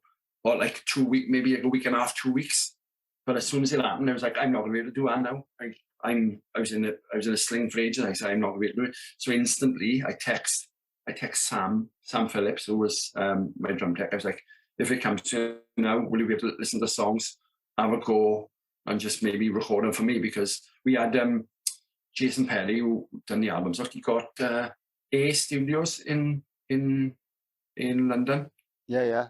Where they've done all the like I think it's A Studios where they've done all the like Band-Aid songs and stuff like that and all that studio. So he got a good deal on it because someone was supposed to be in, and obviously they finished early, and we had a week. We were like, look, we can do it so cheap in it. Obviously that was an opportunity we couldn't turn down. Yeah. So we were like, right, let's do it. But we ended up having Phil Jenkins from Kids in Glass Houses. He did half of the album, and then do you know Tom Winch? Have you heard of a band called Hexes? Oh yeah, I heard of the was- band. Yeah. Yeah, well, Daniel Picarda from Radio 1, he was in Hexes. Ah. And Tom was the drummer, look. But Tom, yeah, I think he was remember the old hardcore band Stamping Ground? Yeah. He was in Stamping Ground, I think, look. Fair So, play. but we'd known him for a while because he was a friend of Jason's anyway. So we were like, look, we go a week and a half to learn these songs. Can we do it? And then he did half each. So when we recorded the album, then we went up there and I just sat in and Phil played half the album and then Tom played the other half. And like when they play a song, they finish it. I go, "Oh, is that right?" I'm like, "You're making these songs sound awesome." Yeah. Carry on. I was like, "Yeah, if you want." That's probably the best sounding album I did with the Blackout that I didn't even do. You didn't even do. People listen to Hope and go, drumming on that's awesome. I'm like, I know. I'll have to It's not listen to even that, me. and I'll go and listen to it, and because I don't think I probably put two and two together, but now I know. I'll listen to that. And I'll see. Yeah. So because I know Phil's playing, especially, don't I, as well? Yeah. Probably, So a lot of the slower stuff is Phil, and a lot of the heavier stuff was Tom. okay. But it came to a point. Tom was like, because when he was recording the stuff, he right on the very last song, he hurt his wrist. Oh no. Like I think he broke his wrist actually. He was playing, and we'd always say to him, we can't believe we broke you. We was a Blackout. He used to be a Stamping. The guy was in a hardcore band, mind you. Where's the Blackout broke you? And it's a bit of a running joke, like. But yeah, he broke his wrist. I think he was out for a while then with his wrist after that. See, you've got to be careful. Aye. Well, I was going to. One thing we always talk about is like warm. Like I know your injury's got nothing to do with that, but like, do you do warm ups and stretches and things like that before you? Yeah, shows? I used to, especially when I done my shoulder. I used to, because I'm like I listened to the podcast you did with Aria Goggin, and you were saying about how you're really wide in your stance. Well, it come to point because before I hurt my shoulder, I've always had tendon problems, especially in my right shoulder anyway. So mine would always be quite close. Yeah. Do you know what I mean? Because I didn't want to overstretch. Yeah, I don't do much stretching these days. No. I think, so that's why I always had everything quite close anyway. But especially after I did my shoulder, and at the time I was doing a lot of running and stuff, so I'd have to do a lot of stretching. But especially like my wrists now, I don't know if you can hear my wrist clicking, but then I got arthritis and a bit of carpal tunnel and what have you, blah blah blah. So I would just do a bit of pad work, just to start myself off. But then I would do like I don't know what the word is. This is ballistic stretching. So I would do a lot of arm movements, a lot of stretching, especially for my shoulders, my chest, and my back, my trapezius and all that. So I would do a lot of stretching that way. Yeah. And all that. Because what's the fella from the one you interviewed from Skunk Anansi, Mark? Mark Richardson. Yeah. Because I when I was listening to that and he was saying because he plays hard, because I used to I play hard and heavy, but I use little sticks. Right, you. So yes. So I use 85A and 80. So I use two different types. So like a Vic Firth 85A is like a mixture of a 7A and a 7A and a 5A. Okay. So it's a little bit longer. Interesting. So it's like in the middle because when I used to play with bigger sticks, I used to ache so much all up my arms, and I'd get halfway through set and I'm like, I'm aching so much. So I use little sticks like Paul, our friend Paul Black. He'd always say, I can't believe you'd use those toothpicks to play.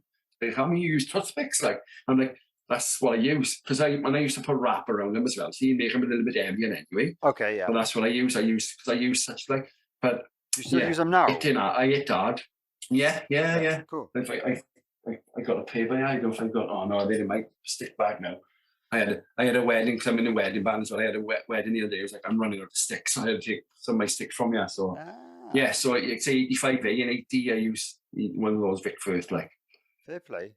Yeah, but I know. It's so important, and we always talk about this. Just for anyone who is listening, just try and look after yourself. Try and prolong your limbs and your body and your tendons. Oh yeah, because they don't, they won't last forever.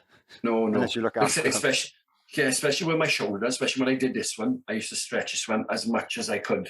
Yeah. Not overstretch, so you know what I mean. So I was just too flexible. But it was just because sometimes I know when I was playing, because I'd start as soon as we start, I'd be into it straight away, and I'd be going. And if I hadn't stretched enough, I'd know because I'd feel mega tight around here, and I'd start getting paranoid then, because I always just think, what if I'm halfway through a gig and I pull a tendon, Yeah. or I pull something, and I'm like, oh, no, if you can't lift your arm to play, I'm Scary, yeah. oh, yeah. It gets to me now just the thought of that. So I say I had to make sure if I hadn't done enough in between songs, then I'd be stretching it out.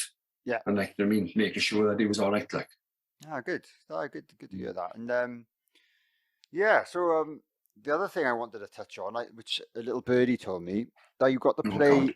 John Otto's kit. Is that true? Oh, yeah. Well, give us that story then. Play with Limp Bizkit. We were in Milan, and they set up and whatever, because the Limp Bizkit guys were awesome. Anyway, John Otto was amazing. As him, Sam Rivers, Wes Ball, and lovely Fred Durst. As much as you heard about him, he's a star. Like, he's absolutely amazing. But one day they had this soundcheck. They were out doing press and whatever. So the guys had set up, and we were there, and they were like, "Oh, we need to check this kit." And the drum tech they had, he was like, "Do you want to play? Do you want to play in the kit?" I was like, "I would love that. Can I do it?" He's like, "Yeah, you crack on." The only problem is because he's only little, he sits quite low and his snare is quite high. So I had to adjust. And at that point, like, I've always, at one point, I used to play with my snare more or less like that. Oh, did you? Do you know what I mean? Okay, yeah. Because when I was a kid learning, like I said, I told you I used to be a drum. Yeah. One of my main influences was Vinnie Paul. I used to see Vinnie Paul play with his snare like that. And I was like, well, that's how you do it, isn't it? So there's a picture of me playing in America in like 2008. And it's weird seeing the way my snare drum is, because now it's flattened out slightly. Right. It's still slightly tilted. Okay. It's flattened out a bit. But seeing the picture of me in 2008 with my snare like that is mega weird. But anyway, so they were like, yeah, we'll just have a jam now, because they had the text where it wasn't Limp Bizkit. We'll just have a jam, and you just drum along with us. I was like, sound, let's do it. Sat on it, play it. I was there for ages, because obviously you got loads of toms. He goes from like, I don't know, from like an 8-inch all the way around, going around there, nice. Loads of cymbals. And I was like, oh, at one point I started going doing my generation. It's got to be done. Oh yeah, without a doubt. Because he got a next to his bass drum pedal, he got like a little pedal for the sub drop, because he uses the sub drop himself. Right, okay. You know what I mean? So that, and That's I was cool. like, oh, booze. So I was like, this is awesome. So I played it, and it was all, because he Orange County maple snare. I think it was 42 or 49 ply. Oh, It wow. was mega thick. It was about that. It was super thick going round. I'm sure the hole in the middle was probably only about that big. Yeah. But it was, you ought to hear the crack on it. It was like, when you hit it, I was like, oh my God, I can't believe that. Because it was so thick and so mega heavy. But it was awesome. Absolutely great. Playing in a big, massive room as well. I mean, empty like, but it was awesome. It was absolutely brilliant. I bet not many people can say that they've done. No, I know. But it's mad though, because for most, like the first night we thing with Limp Bizkit, we played them. We were in Germany, and we went onto the floor when they were sound checking, and very big to Fred, he said to Shawnee, he said, hey, the Blackout. And we were like, oh, Fred Durst there, man, talking to us, all right. And he said to Shawnee, he said, I love your profile picture, because Sean's profile picture at this time was obviously with his blonde hair, but he had all blood coming from his mouth, where he bust his lip or something, and he was screaming into him like, so he was like, I love your profile picture. And then from then on, like the first night, Sam and John Otto just came into our room, and they were like talking to us, sitting down with us, and they were just like, every night they would just come in and just sit down and just shoot the shit. And wow, they were awesome, like really, really, really awesome. I remember telling we were talking about something, and I was telling John Otto about like people that play live to click now. At the time, that's when it started getting a bit more prevalent in the music, especially in the live scene. Like, people play to click, and they play to track, and they don't. Not a lot of them are playing a lot of the stuff. And it blew his mind. He was like, people are actually doing that. They're not just playing live. I said, no. So they look like they play live, but a lot of it is to track this. John, I was like, I can't get over that. That's mad. You know, because he's proper old school, and because he's Yeah. like, I think he's like he's a jazz drummer when he first started. He was proper jazz drummer. I think like that's how he learned his trade. I think, but so it blew his mind when I was telling him about Click and people playing the track. He was like, I can't get over that. That was mad. Yeah, it's definitely a thing now, isn't it? Like, it's not something I do. Oh yeah, me either. Funnily enough, the only time I've ever played to a Click live was for like a covers gig. Oh, okay. In Drew Forest with I mean, like, not that we ever play anymore, but yeah. Guy in the band wanted he wanted to use like a looper function on his guitar, right? He had like a MIDI. He's got a normal electric guitar, but it's also got MIDI pickup in it. Yeah. It's basically the most technical, complicated thing you'll ever hear in your life. But basically, his idea was, if we play the Click, I can loop. We can play everything live, as in I'll play the like keyboard part on my guitar, loop it, and then layer all the different stuff on top. And but for me to do this, you have to play the Click. So I'm like, okay. Oh, right. Did you have the same Click? Yeah, we'd have the Click as well. We'd all have the Clicks. We'd all be on in-ears, and he'd be controlling it all. But it was very complicated for a little cover band, to be honest. But it did sound cool. It did sound really cool. You know, I'm in a wedding. Like I'm in a wedding band now, and we are all the boys. I used to be in a covers band years ago, like before I was in the Blackout. Yeah. I'm back in there with all the same people now that I was in years ago. Like, nice. But they're all older guys and playing to Click and all that. I don't. That's not something they'd be interested in, because we are all old. We play weddings sometimes, and we play and we're like, boys, I think we're too loud. We're too loud. We're like, don't worry about it. Just keep playing. Because I got like what my smaller size cymbal is like 19-inch. So when I play, you know what I mean, in weddings and you know what I mean, yeah. They cut through, don't they? They're loud. Yeah. So I love it. I love the wedding. I love the wedding. It's mad because I started back when this wedding band. I mean, they're called Diamond Dogs. Oh, and, it's named after the David Bowie song on album. I'm not really sure, but when I started back playing them just as the Blackout were finishing.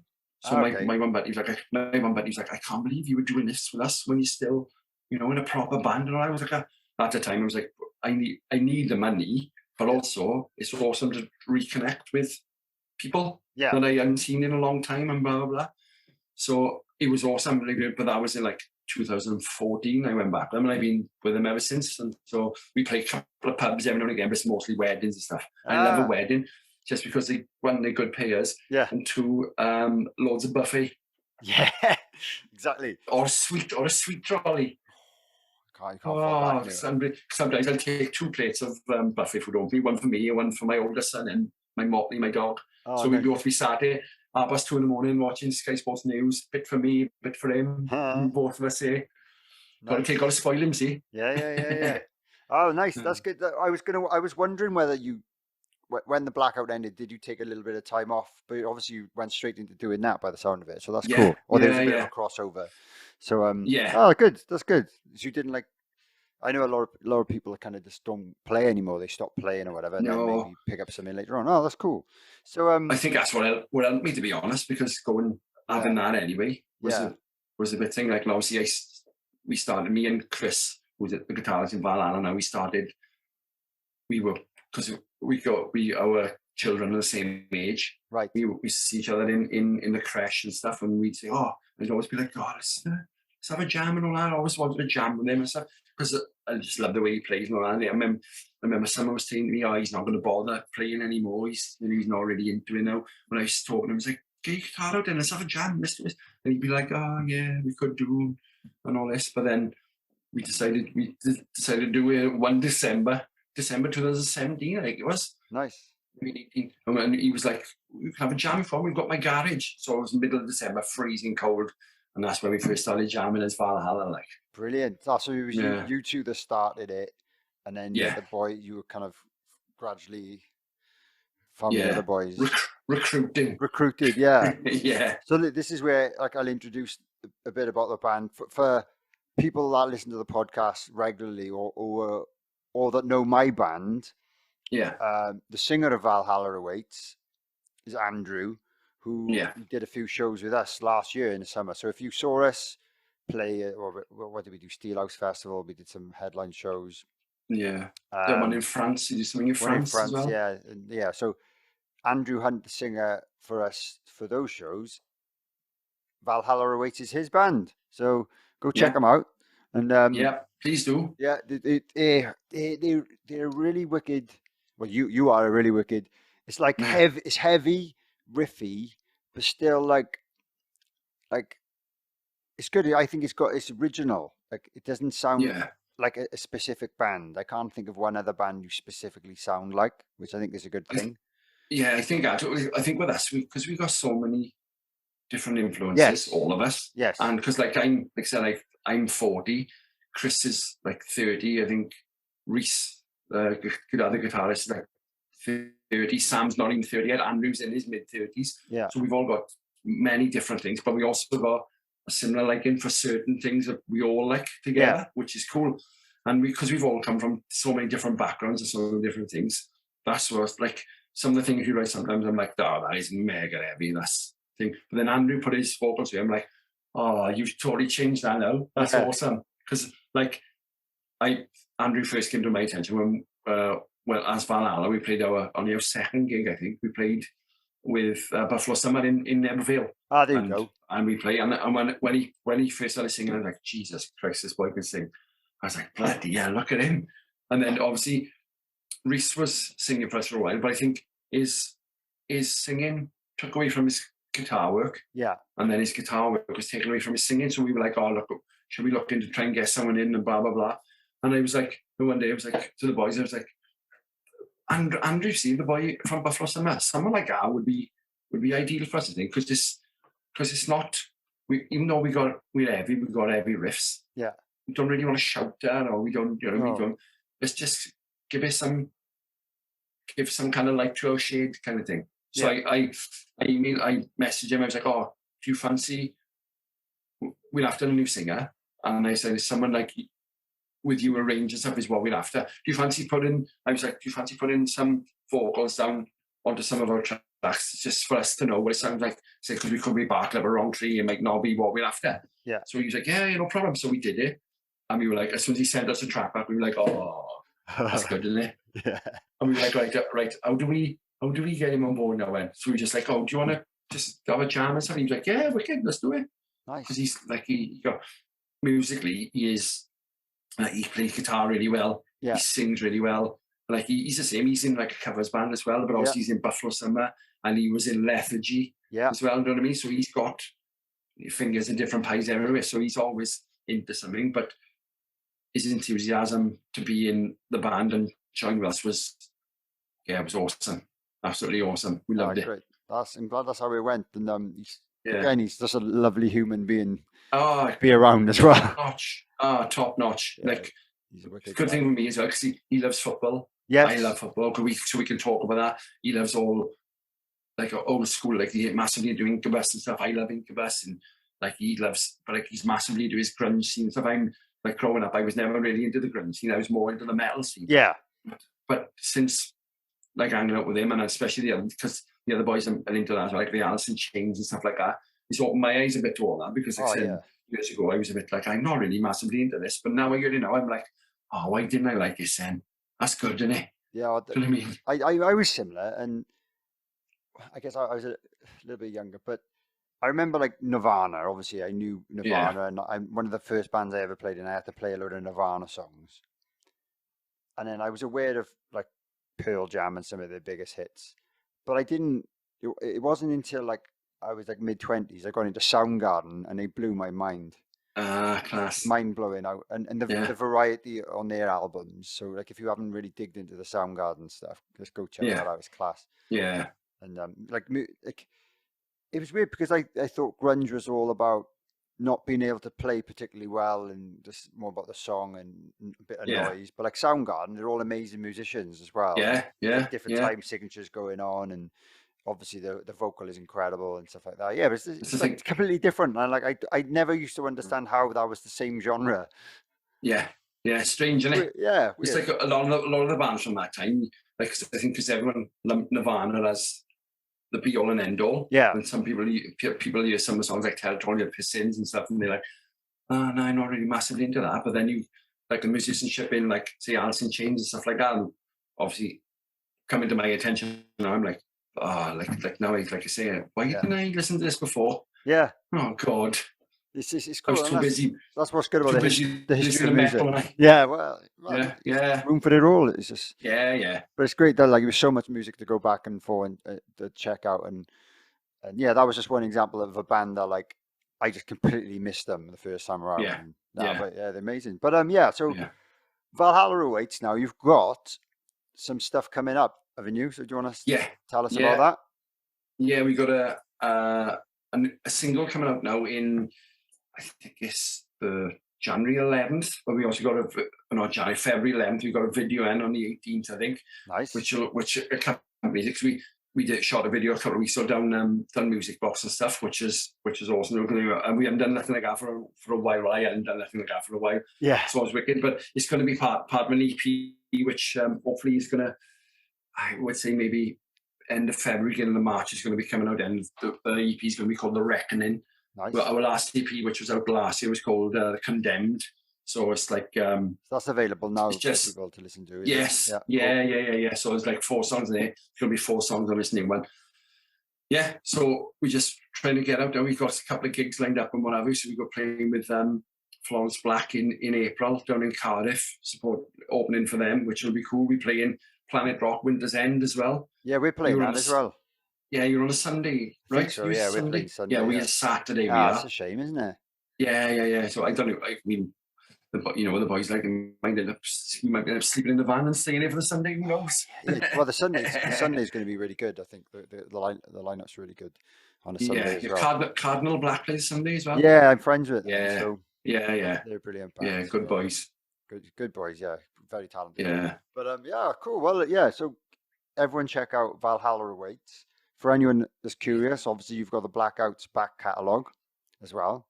Yeah. How many albums did you do in total with the Blackout? I think we did 4 albums. We did Best in Town, Hope. Yeah. Start a Party. We Are the Dynamite, and then we did 2 EPs. We did like a 6-song EP to start with, and then our last EP was an EP called Wolves. Oh yeah, that was it. Which is that was the last thing we did. So that was cracking. That was. Well, that's the thing. Was we struggled a bit, I think, with Start a Party, and we were like the album 4, Hope, was probably that's when we were at our lowest ebb. Because that's the album we had for the pledge thing and stuff, and they brought the best out of us, and it was a great album, I think. And after that, we were like, oh, that was good, wasn't it? We were in a happy place, so we had an album called Start a Party. I think I don't know if you were the same. Every musician has a certain amount of song that they love, or certain albums that they've done that they love, and a certain amount that they're not really into as much. Fair enough. For me, Start a Party was like, there's a few good songs on it. I'm like, some of the songs on it, and I'm like, that's wicked. That's just an happy party song. Start a Party is wicked. There's another song called Running Scared I love. There's a song called Radio, which is really, it's kind of like an 80s cock rocky song. I love all that. So nice. I love, you know what I mean? Got my Motley Crue tattoo, so you know what I mean, all that. But this there for, even when we were recording this, some of the stuff I was like, not massively into this. But it was just one voice in amongst others, and seeing it. Yeah, well, yeah. Especially with 6 of you. So it's being one of 6, it's more difficult to kind of put your thoughts across, you know. When we were talking about earlier about drinking the last bit in of everything you do, when we recorded the album, for some reason in my head, which will prove right now, I was a bit like, I feel as though this could be it. Even though we were doing the album, I could feel it a bit, you know what I mean? Just through the songs and the feel, and I was a bit like, I think this could be it. Obviously, we went and did another EP after that. Yeah.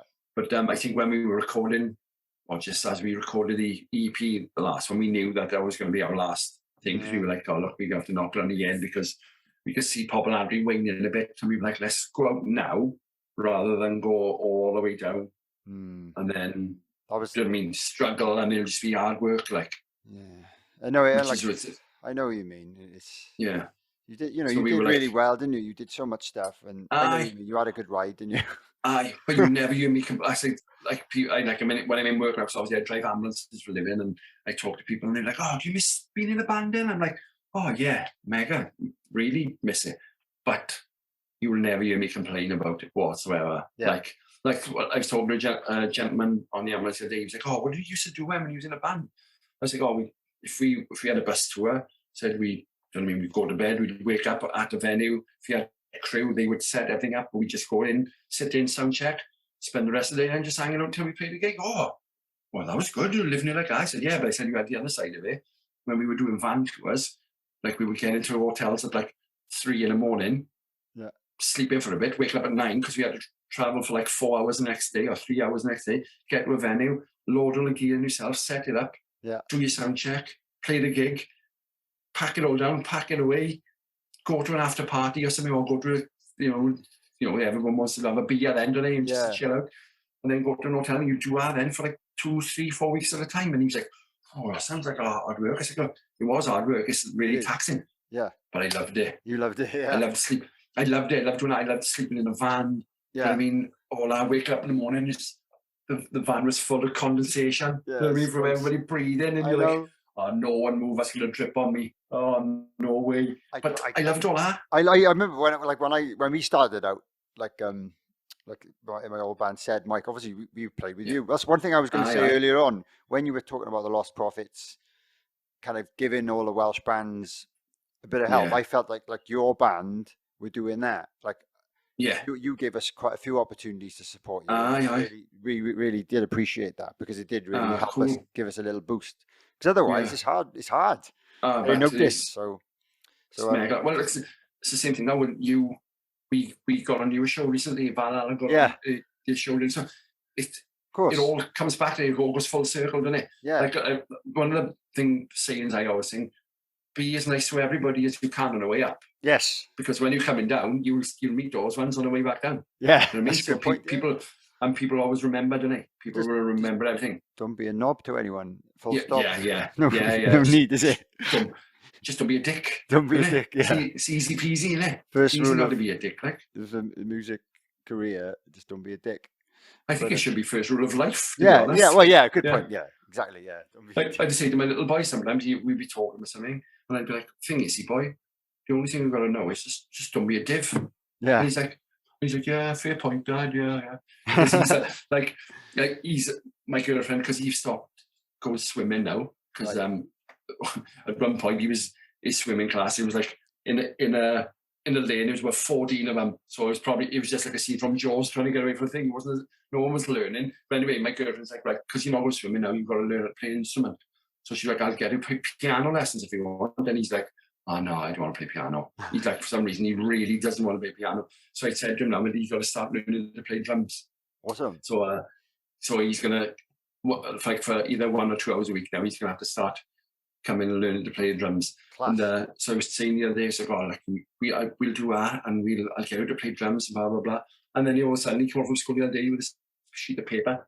"Look, this, Dad, it's me." He said, "I'm playing drums. Jacob's going to be a singer. Yeston's going to learn piano. Then he'll be." So he started a band in school. He haven't started learning drums yet, but he's he's got his band sorted.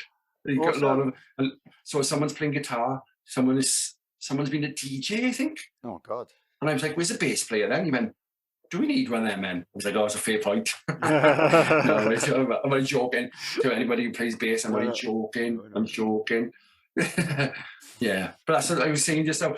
When we're in the Blackout, we try to give as many bands an opportunity as we can. Yeah. Sometimes it's hard work to do it, because people are like, "Oh, this tour's not going to sell." You need like a good support. You need support that'll sell tickets. Yeah, we got to bring tickets. You got blah blah blah. But if we could, at any opportunity, we would try and get as many bands as we could on the bill, like. Yeah, you know that's great. Yeah, and we noticed that. I think we did at least 3 like little tours with you guys.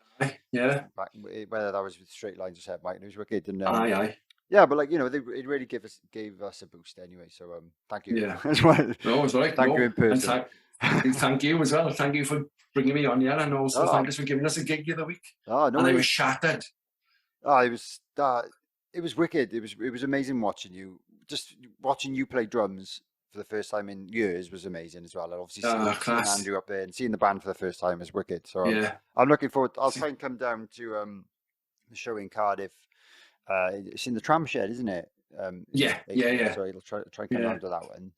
I think as well. I think by the time this goes out, I think it's been announced on Friday, I think, or next Friday. But anyway, by the time this goes out, we're going to be opening the Friday for Steelhouse Festival as well, which is cool. I know. Mega. So last year was the first time I'd ever gone to Steelhouse. It's literally half hour from my house, but it was the first time it blew me away. I was super, super impressed by it all, because obviously I came over to see you because Andrew was singing with you stuff as well, and they mega impressed with all the whole atmosphere of it all and everything. And the boys, Mikey and Max had done with it over the years. It looks as though it's just like, now I went there and it was like a proper festival, and I was like, this is awesome, like a smaller proper festival, like this is brilliant. And obviously it's grown throughout the years from the stuff I've read, stuff I've seen and all that.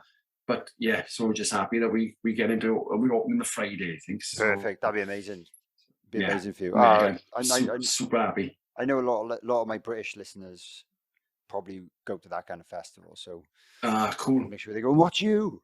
Oh yeah, get there early. Yeah, it'll be your starts. One thing, before we kind of get towards the end now, give you a little opportunity to talk about your beloved Liverpool, because I heard you've had a few experiences with some players or ex-players over the years. Yeah. Involving a charity match.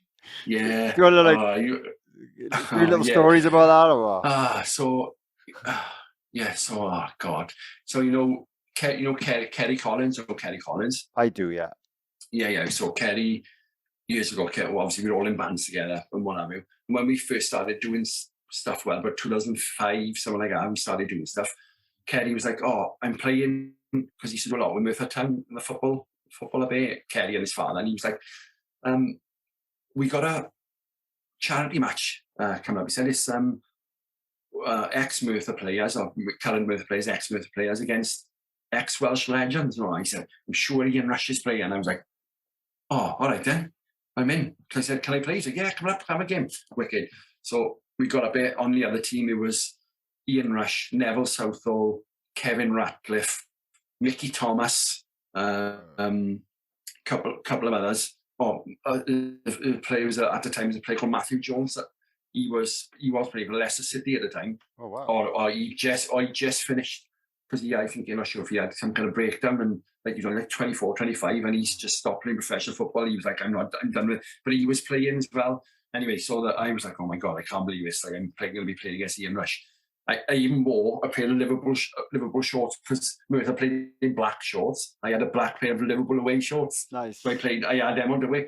So after they put me sub, and they were like, "Oh, after a quarter," because they were all old men, more or less, he said, because we're all old, after a quarter hour, we'll just rotate and all this. And I was like, okay, 7. So quarter hour came, and they went, right, on you go. So I went up, played centre half. When I used to play, because I used to play goalkeeper, and I played for Wales when I was like 16 and stuff as a goalkeeper, but then later on, I went and played outfield, like, so I went centre half, and as we were defending a free kick, and the fella was like, "That's your man." He went, "That's your man, but there, Ian Rush."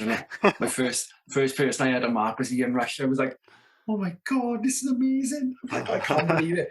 So I went up to him and was like, "Oh, Rush, you all right?" And he was like, "All right, boy." He looked like, I looked down, saw my shorts, said, I don't know if we could tell, I said, massive Liverpool fan. I said, "This is a bit surreal for me," and he just giggled.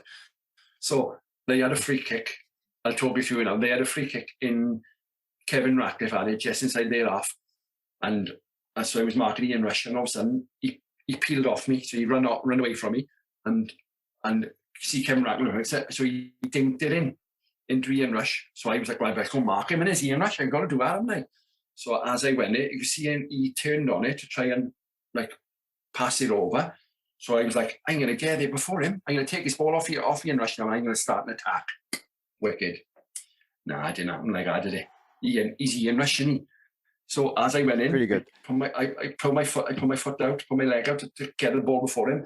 He got it before me, kicked it, and I went straight through him, straight to his ankle. Poof. Up he went, down he came, straight on the floor. Whack. I was like, oh no. I was like, oh my God. I was like, oh, Rushy, I'm super sorry. He was like, he was like Peter Griffin. Like I was, but he was on the floor and I was like, oh, I'm super sorry. So they had another free kick for him. I was like, I'm mega sorry about that, I'm mega sorry. And then throughout that whole laugh, he just spent the time just digging into me and whacking, because I think he thought I was here to kick him. And it was literally an accident. So I was like, oh, I kept apologising to him. I was like, oh, but I'm super sorry. Like, he's like, yeah, it's all right, yeah, sorry. But at half time, he went off. I think I either injured him or I apologised him off the field. I told him I'm sorry so much. He was like, I'm done. He's doing my head in. I'm off. So he went off. Gutted. I was absolutely gutted. But I did get to play against Ian Rush, so I was well happy with that. That's incredible, especially you being such a big Liverpool fan. So yeah, I know. So he was. For anyone who doesn't know, obviously, it was like late 80s, early 90s. He was like Liverpool, like main kind of Well, most of the 80s, early 80s until like 93 or 94 when he signed for Newcastle. Yeah, what's that about? Like, yeah. I think now because they got loads of money, but back then not so much. No. Oh, mad. Oh, that's a good story, and amazing, another amazing opportunity and event to be a part of. Aye. Yeah, wicked. Cool, right. So before we finish then, I've got a question from one of my patrons, Gareth Richards. Oh, okay. Because one of the perks of people who sign up to the Patreon, they can ask my guest a question. So Gareth wants to know, who would be your ideal lineup to play on the same bill as? Oh. You've probably done it already. Like, a festival or whatever you want. Well, we talk a festival. How many bands? There's 14 bands, right? Hold on. Say 5 bands. Say 5 bands. Right. You look, say that. Right. Okay. So Metallica, obviously. Yeah. Maybe Rage Against the Machine. Oh. Because I love Rage. Obviously, that's one of my other tattoos. My Rage Against the Machine tattoo. Oh yeah. I don't know if you can see it. I can see it. Los Angeles one. That's for there anyway. Because I saw they come back show in 2008 in Cheetah Park in Scotland. Obviously, they just come back. The first one back in the UK, we was up in Scotland. It was mental. Wow. So Rage Machine. I think I'd have to go for Steel Panther then as well. Oh yeah. I love Steel Panther. I do as people well. say, proper, because they're a piss stick. That's the best thing about it. Yeah. Also awesome music with fantastically comical lyrics. Yeah. I love it, man. What more could you want? Fun. Yeah. Massive fun. Yeah, so that. Then, can I bring anybody back from the dead? You can specify. Let's say yes. Right, go on. Let's say yes. Michael Jackson. It's Michael Jackson, isn't it? Really? Like, love Michael Jackson. That's going to be my next tattoo on my back arm. Yeah. I saw Michael Jackson in 1992 in the Arms Park in Cardiff on the Dangerous tour. I got a feeling my mum was there. Oh, okay. I think my mum went Michael Jackson, Criss Cross. Do you remember Criss Cross? I don't know. Make you jump. Is where they close backwards. I don't know what that is. No. No, I don't know. Sorry. It was like two young kids, two young brothers. Oh, right. No, I think I don't even know if they were brothers actually. Oh. Anyway, and then Rosala was the opening act. Everybody's free. Oh yeah. Yeah, that's Rosala. So that was 1992. I went to see Michael Jackson, but he kept going off all the time because it was raining. It was drizzly, so he would go off, and then people would come on and wipe the stage, wipe it down, and then he'd come back on because he was a bit wet. He couldn't do his thing. But I always remember it because, like, I love Michael Jackson. I was 12 and he went for my 12th birthday, and I was so nervous all day because I reckon I'm going to see Michael Jackson. I couldn't believe it. And then on that tour, I don't know if you've ever seen any footage of that tour. No. He comes up through the stage with a toaster thing. Oh yeah. Like the stage is flat, and then jumps up. He did that, jumped up, out he came, loads of fireworks, and there's just people screaming because Michael Jackson's still on stage, and he just stood there. And he stood there for about 5 minutes, didn't move, and people were just screaming and screaming. And when this God, you could play the audience. Oh, you know what I mean? Right, palm of his hand, like it was amazing. So he was stood there, and then once the screaming died down a bit, he just put his hands to his glasses. Oh, they go mad again, and then he'd take his glasses off super slow, and then all of a sudden the drummer would go, and they'd start playing straight away, and that was it. He was in. Wow. But he, like 5 or 6 minutes took for him just to put his hands to his glasses. Amazing. Easy way to Right, so cut your set wait. down, isn't it? Yeah. Right, what are we going to do for the first? What's the first song? There's no first song, but there's 10 minutes of me stood there. Yeah. I'm Michael Jackson. I can do what I want. Yeah. Yeah. So that's 4 bands.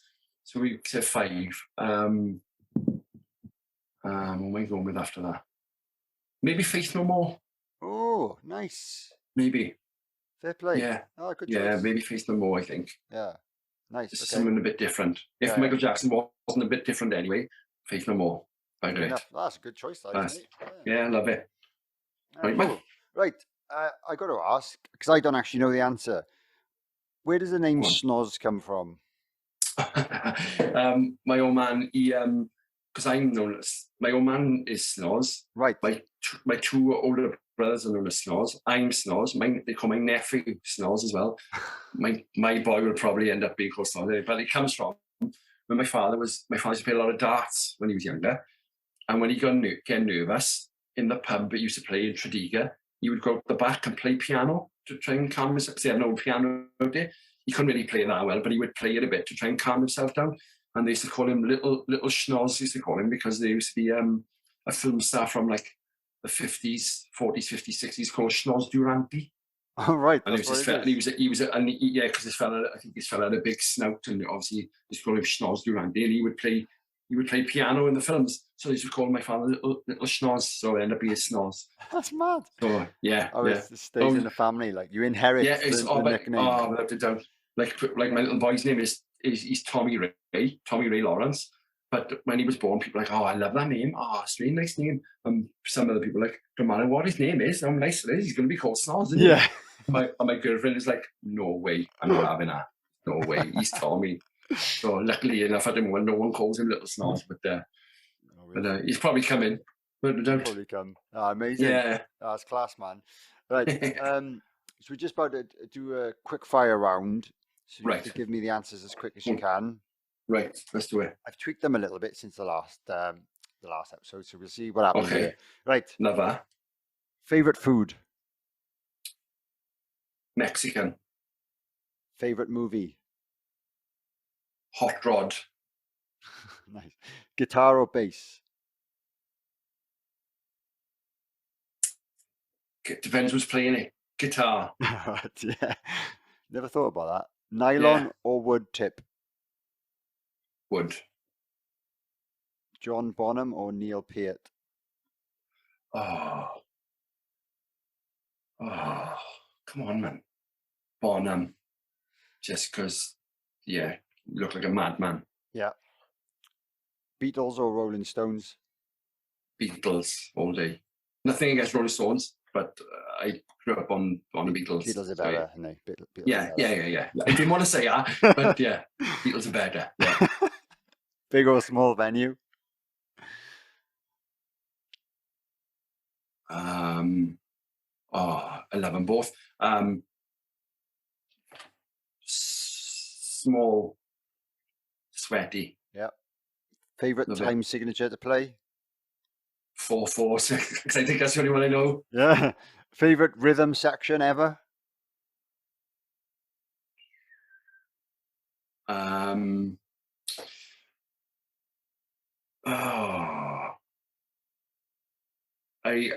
not sure. This one. What about? Because I'm thinking of all the different ones. I like Vinnie Paul and Rex. Nice. Okay, that's cool. And Taylor. Yeah, that's a good one. Yeah. Because they were both fierce. Yeah. Nice. That's for me. Name an underrated band.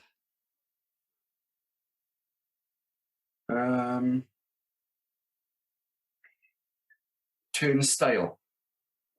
There's a band I've just got into recently, they get quite popular now. I've only recently gone to this last album, Turnstile, like a So they sound like the 90s, like a 90s hardcore band, but they're also quite poppy. Yeah, Turnstile. Cool. Favorite album of all time? Oh God, either Injustice for All Yeah. or Feel the Steel by Steel Panther. Cool. Favorite drummer of all time?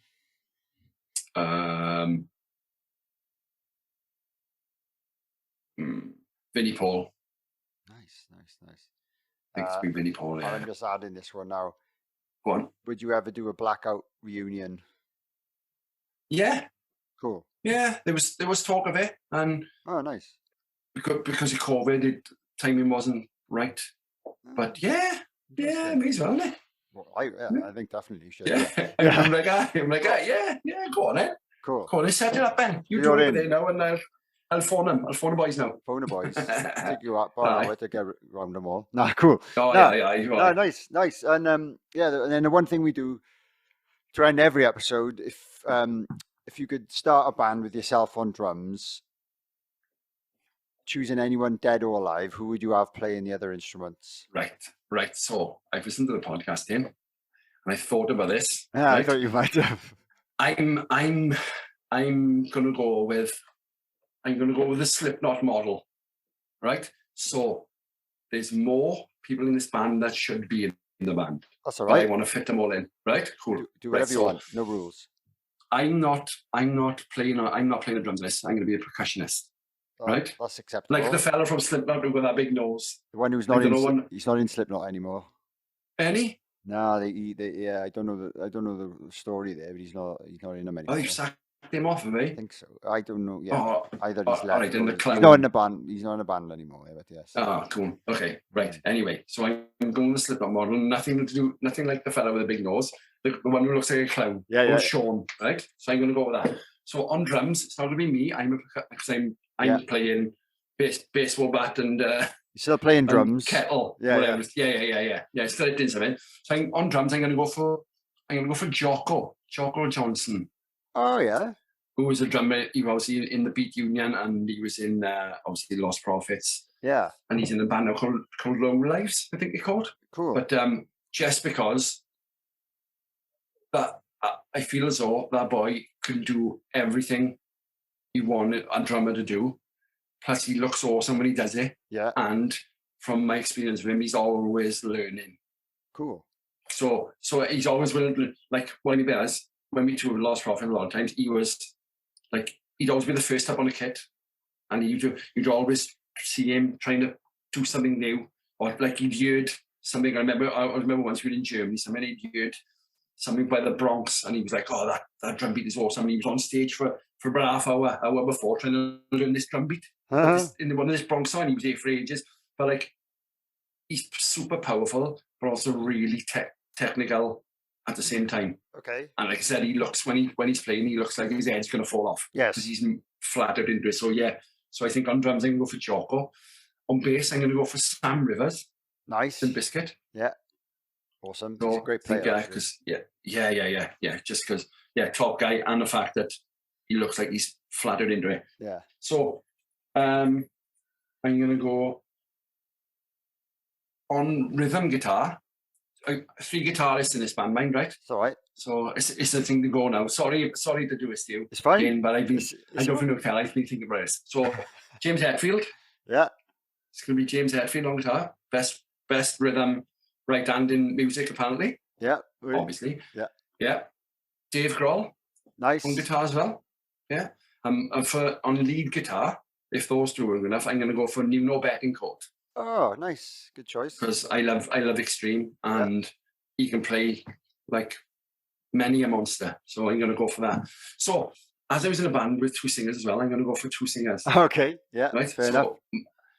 Everything in me when I sing was screamed, obviously, Michael Jackson, Freddie Mercury, obviously, front in our band. Nice. But I'm not going to go for that. Oh, okay.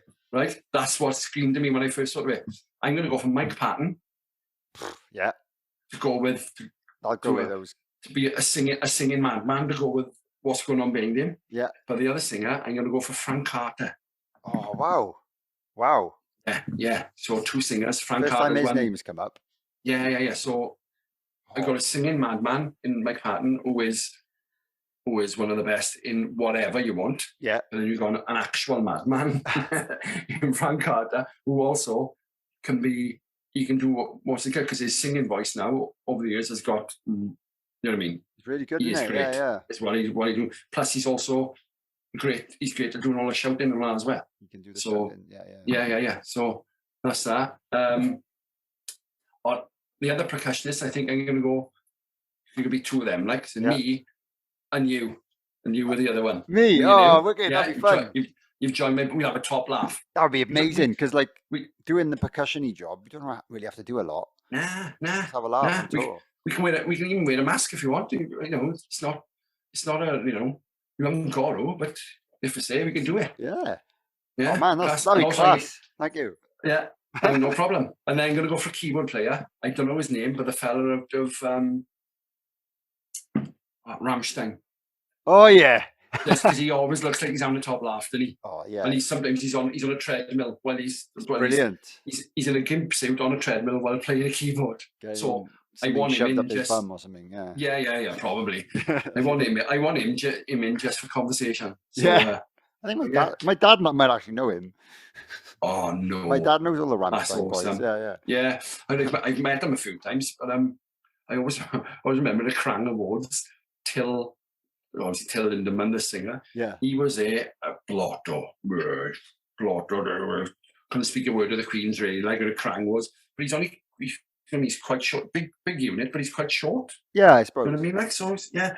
But there was this young girl who used to follow us, the Blackout all the time, from Italy. Lovely girl. But she got a bit older then. She was at this Krang Awards. She was like, oh yeah, he was going, blah, blah, blah. Well, I think he took a liking to her. And then for the rest of the night, I seen him just walking around with her, around the club with her, with his ear in, and I'm just pulling her about the room. I was like, at one point, I was like, are you all right? She was like, oh yeah, I'm fine. Shut up. I was like, this is just too weird for me now. I'm off. See you later.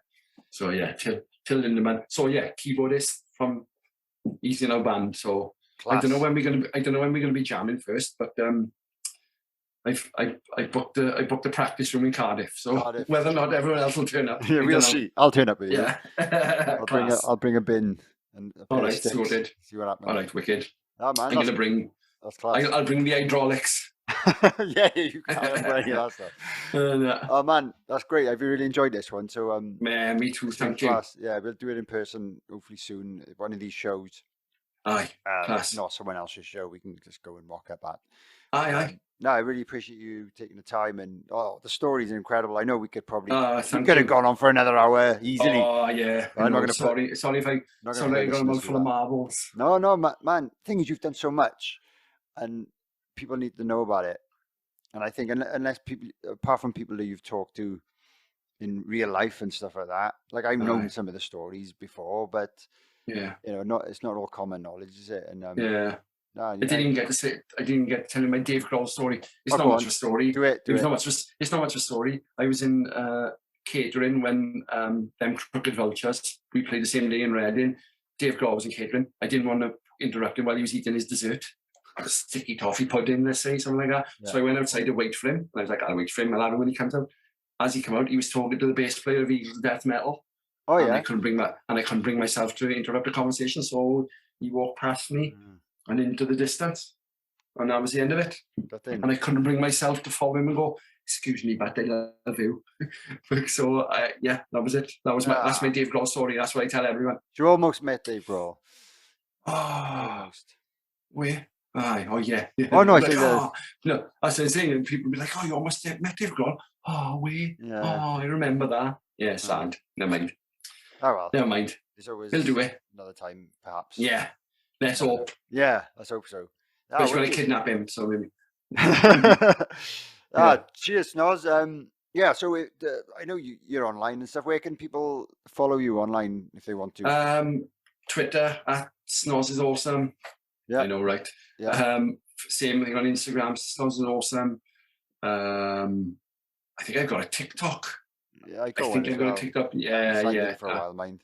@Snoz is awesome. I think that one is.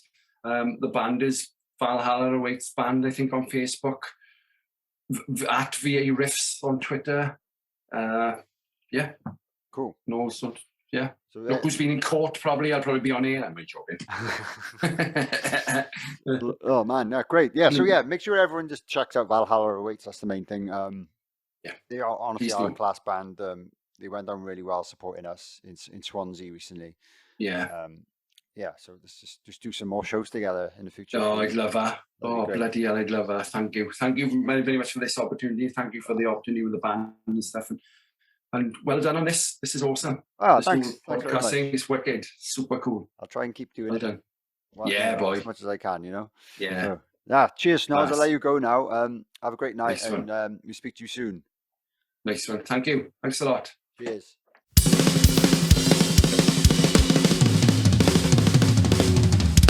Drum for the Song Podcast. Thanks for listening to this episode of Drum for the Song podcast. If you've enjoyed this, please consider liking the video and subscribing if you're watching on YouTube, or subscribe and follow wherever you get your podcasts. If you could leave me a review or comment, that would be fantastic too, as it helps other people discover this show. Please also consider sharing this with any family members or friends who might enjoy the content. You can also follow me on social media at Dane_drums or at Drum for the Song, or search for Drum for the Song on Facebook to follow the page and join the official Facebook group. If you'd like to support the podcast, you could purchase some merchandise from drumforthesong.com, or consider supporting me via Patreon from just £3 per month for additional exclusive content like bonus episodes, video calls with myself, competitions, discounts, and much more. Any additional support is always greatly appreciated, but I would like to give extra special thanks to my top tier Groove Master patrons, whose names are listed in the description below. My name is Dane Campbell, and thanks so much for watching or listening this far. If you're a drummer, don't forget to drum for the song.